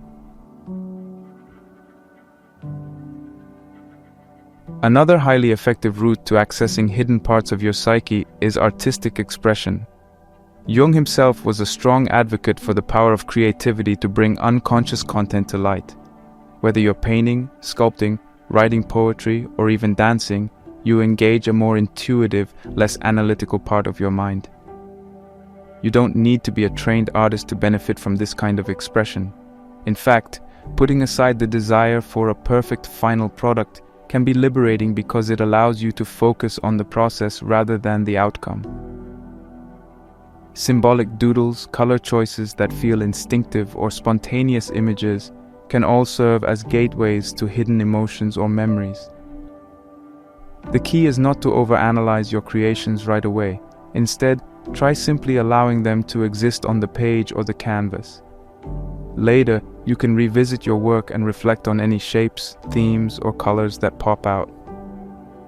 Often, something as simple as doodling can reveal you're harboring more stress than you realized, or that you crave a certain type of emotional release. By letting your creativity flow freely, you grant your unconscious a platform to express itself in ways that words alone might not capture.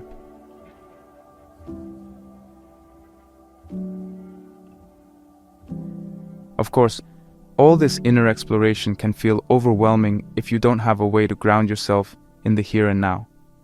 That's why daily mindfulness and meditation practices are so valuable. These don't need to be complicated or time-consuming. You might start with 5 minutes of intentional breathing in the morning, focusing on each inhale and exhale, or you could do a quick body scan at night, noticing areas of tension. The goal is to become aware of how your mind and body are responding to stress, joy, anxiety, or other emotions in real time. This awareness can help you catch moments when your shadow is about to surface, maybe in the form of a snappy remark or a sudden flood of anxiety, so you can respond more calmly. If you've been doing shadow work, for instance, mindfulness can alert you to emotional cues that indicate an old wound is being triggered. Rather than lashing out or shutting down, you can pause, take a breath, and choose a response aligned with the more integrated self you're striving to become. Finally, The true test of these union tools lies in their life application. How do you use the insights gained from journaling, active imagination, or creative expression when you're interacting with your boss, partner, or friends? Perhaps you've discovered a repressed fear that causes you to sabotage opportunities at work. Armed with this new understanding, you might speak up at a meeting instead of holding back, or volunteer for a project that pushes you outside your comfort zone. Or maybe you've realized your relationship issues stem from projecting certain traits onto your partner, the same ones you've been denying in yourself. By owning this projection, you can start having honest conversations that break the cycle of blame and resentment. Even small shifts, like noticing when your anxiety spikes around specific people, or recognizing the moment you start to doubt your worth, can accumulate into significant changes over time. Each choice you make that's rooted in self-awareness strengthens your commitment to living authentically rather than reacting out of habit or fear. In essence, these practical steps, journaling, active imagination, therapy, artistic expression, mindfulness, and direct application, form a holistic approach to self-ownership grounded in Jung's wisdom. They help you peel back the layers of your psyche so you can see clearly what's driving your actions and decisions. Over time, this process fosters a sense of unity between your conscious desires and the unconscious elements that shape your life behind the scenes. And while it can be challenging at times, especially when you come face to face with aspects of yourself you'd rather ignore, each step forward brings you closer to the freedom and authenticity that define true self-ownership. The goal isn't to achieve some perfect, conflict-free existence. It's to live more honestly, to make choices that reflect who you really are at your core. That might involve embracing your creativity, finding the courage to speak your truth, or simply discovering that the traits you once deemed flaws can become profound sources of strength and depth. By walking this path, you move beyond superficial self-improvement and into a genuine conversation with your entire psyche, an ongoing dialogue that, over time, transforms your relationship with yourself and the world around you.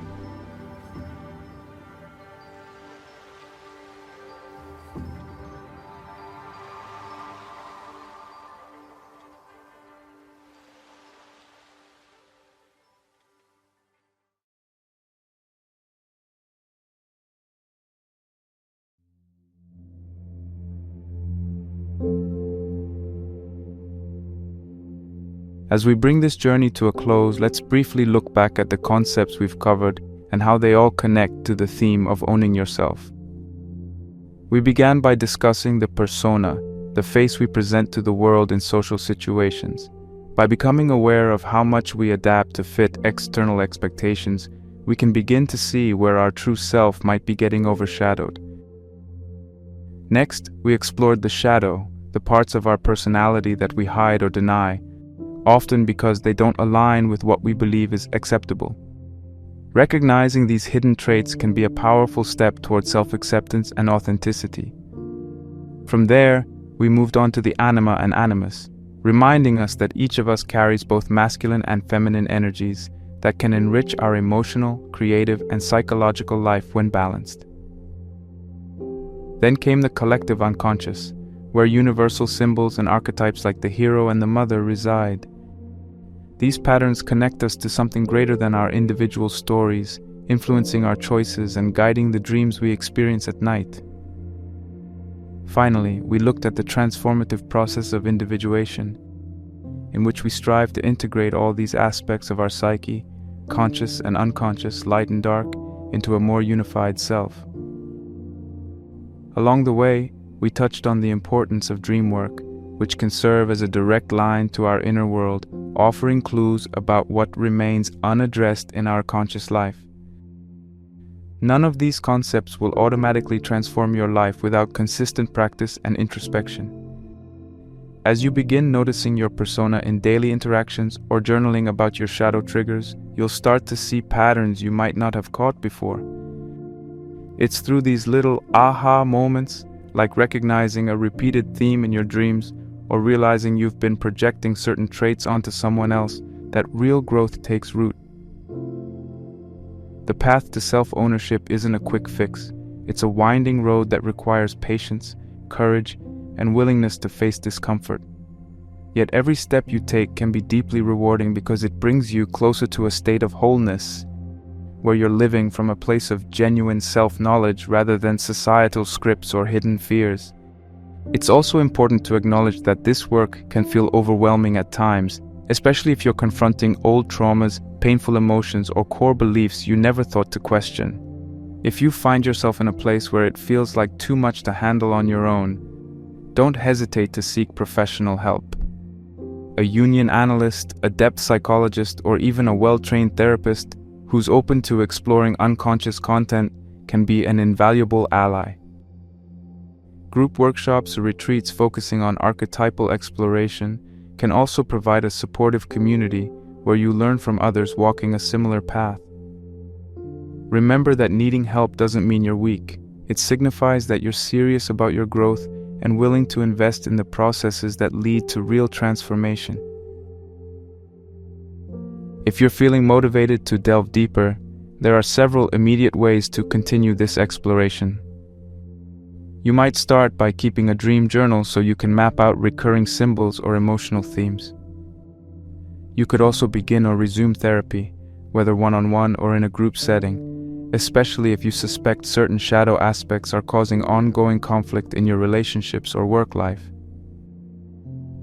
Another powerful step is to read one of Jung's primary texts, such as Memories, Dreams, Reflections, or Modern Man in Search of a Soul, to gain deeper insight into his theories and see how they might resonate with your experiences.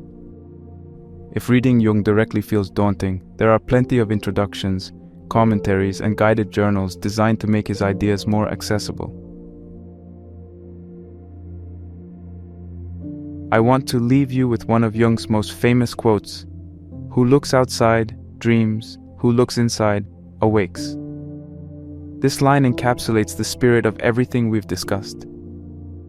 While it's natural to seek validation, answers, or inspiration from the external world, genuine self-ownership begins when we turn inward and acknowledge the complexity of our own minds. In doing so, we awaken to the parts of ourselves we may have been ignoring, gaining clarity, resilience, and a sense of purpose that doesn't rely on external approval. This process is a lifelong, liberating pursuit because true wholeness can't be rushed. It unfolds as we continually engage with our dreams, our self-reflection, and our relationships in more mindful, empathetic ways. By recognizing the persona we wear, the shadow we hide, the archetypes that shape us, and the deep wells of creativity that reside in our unconscious, we begin to write our own story rather than passively following someone else's script.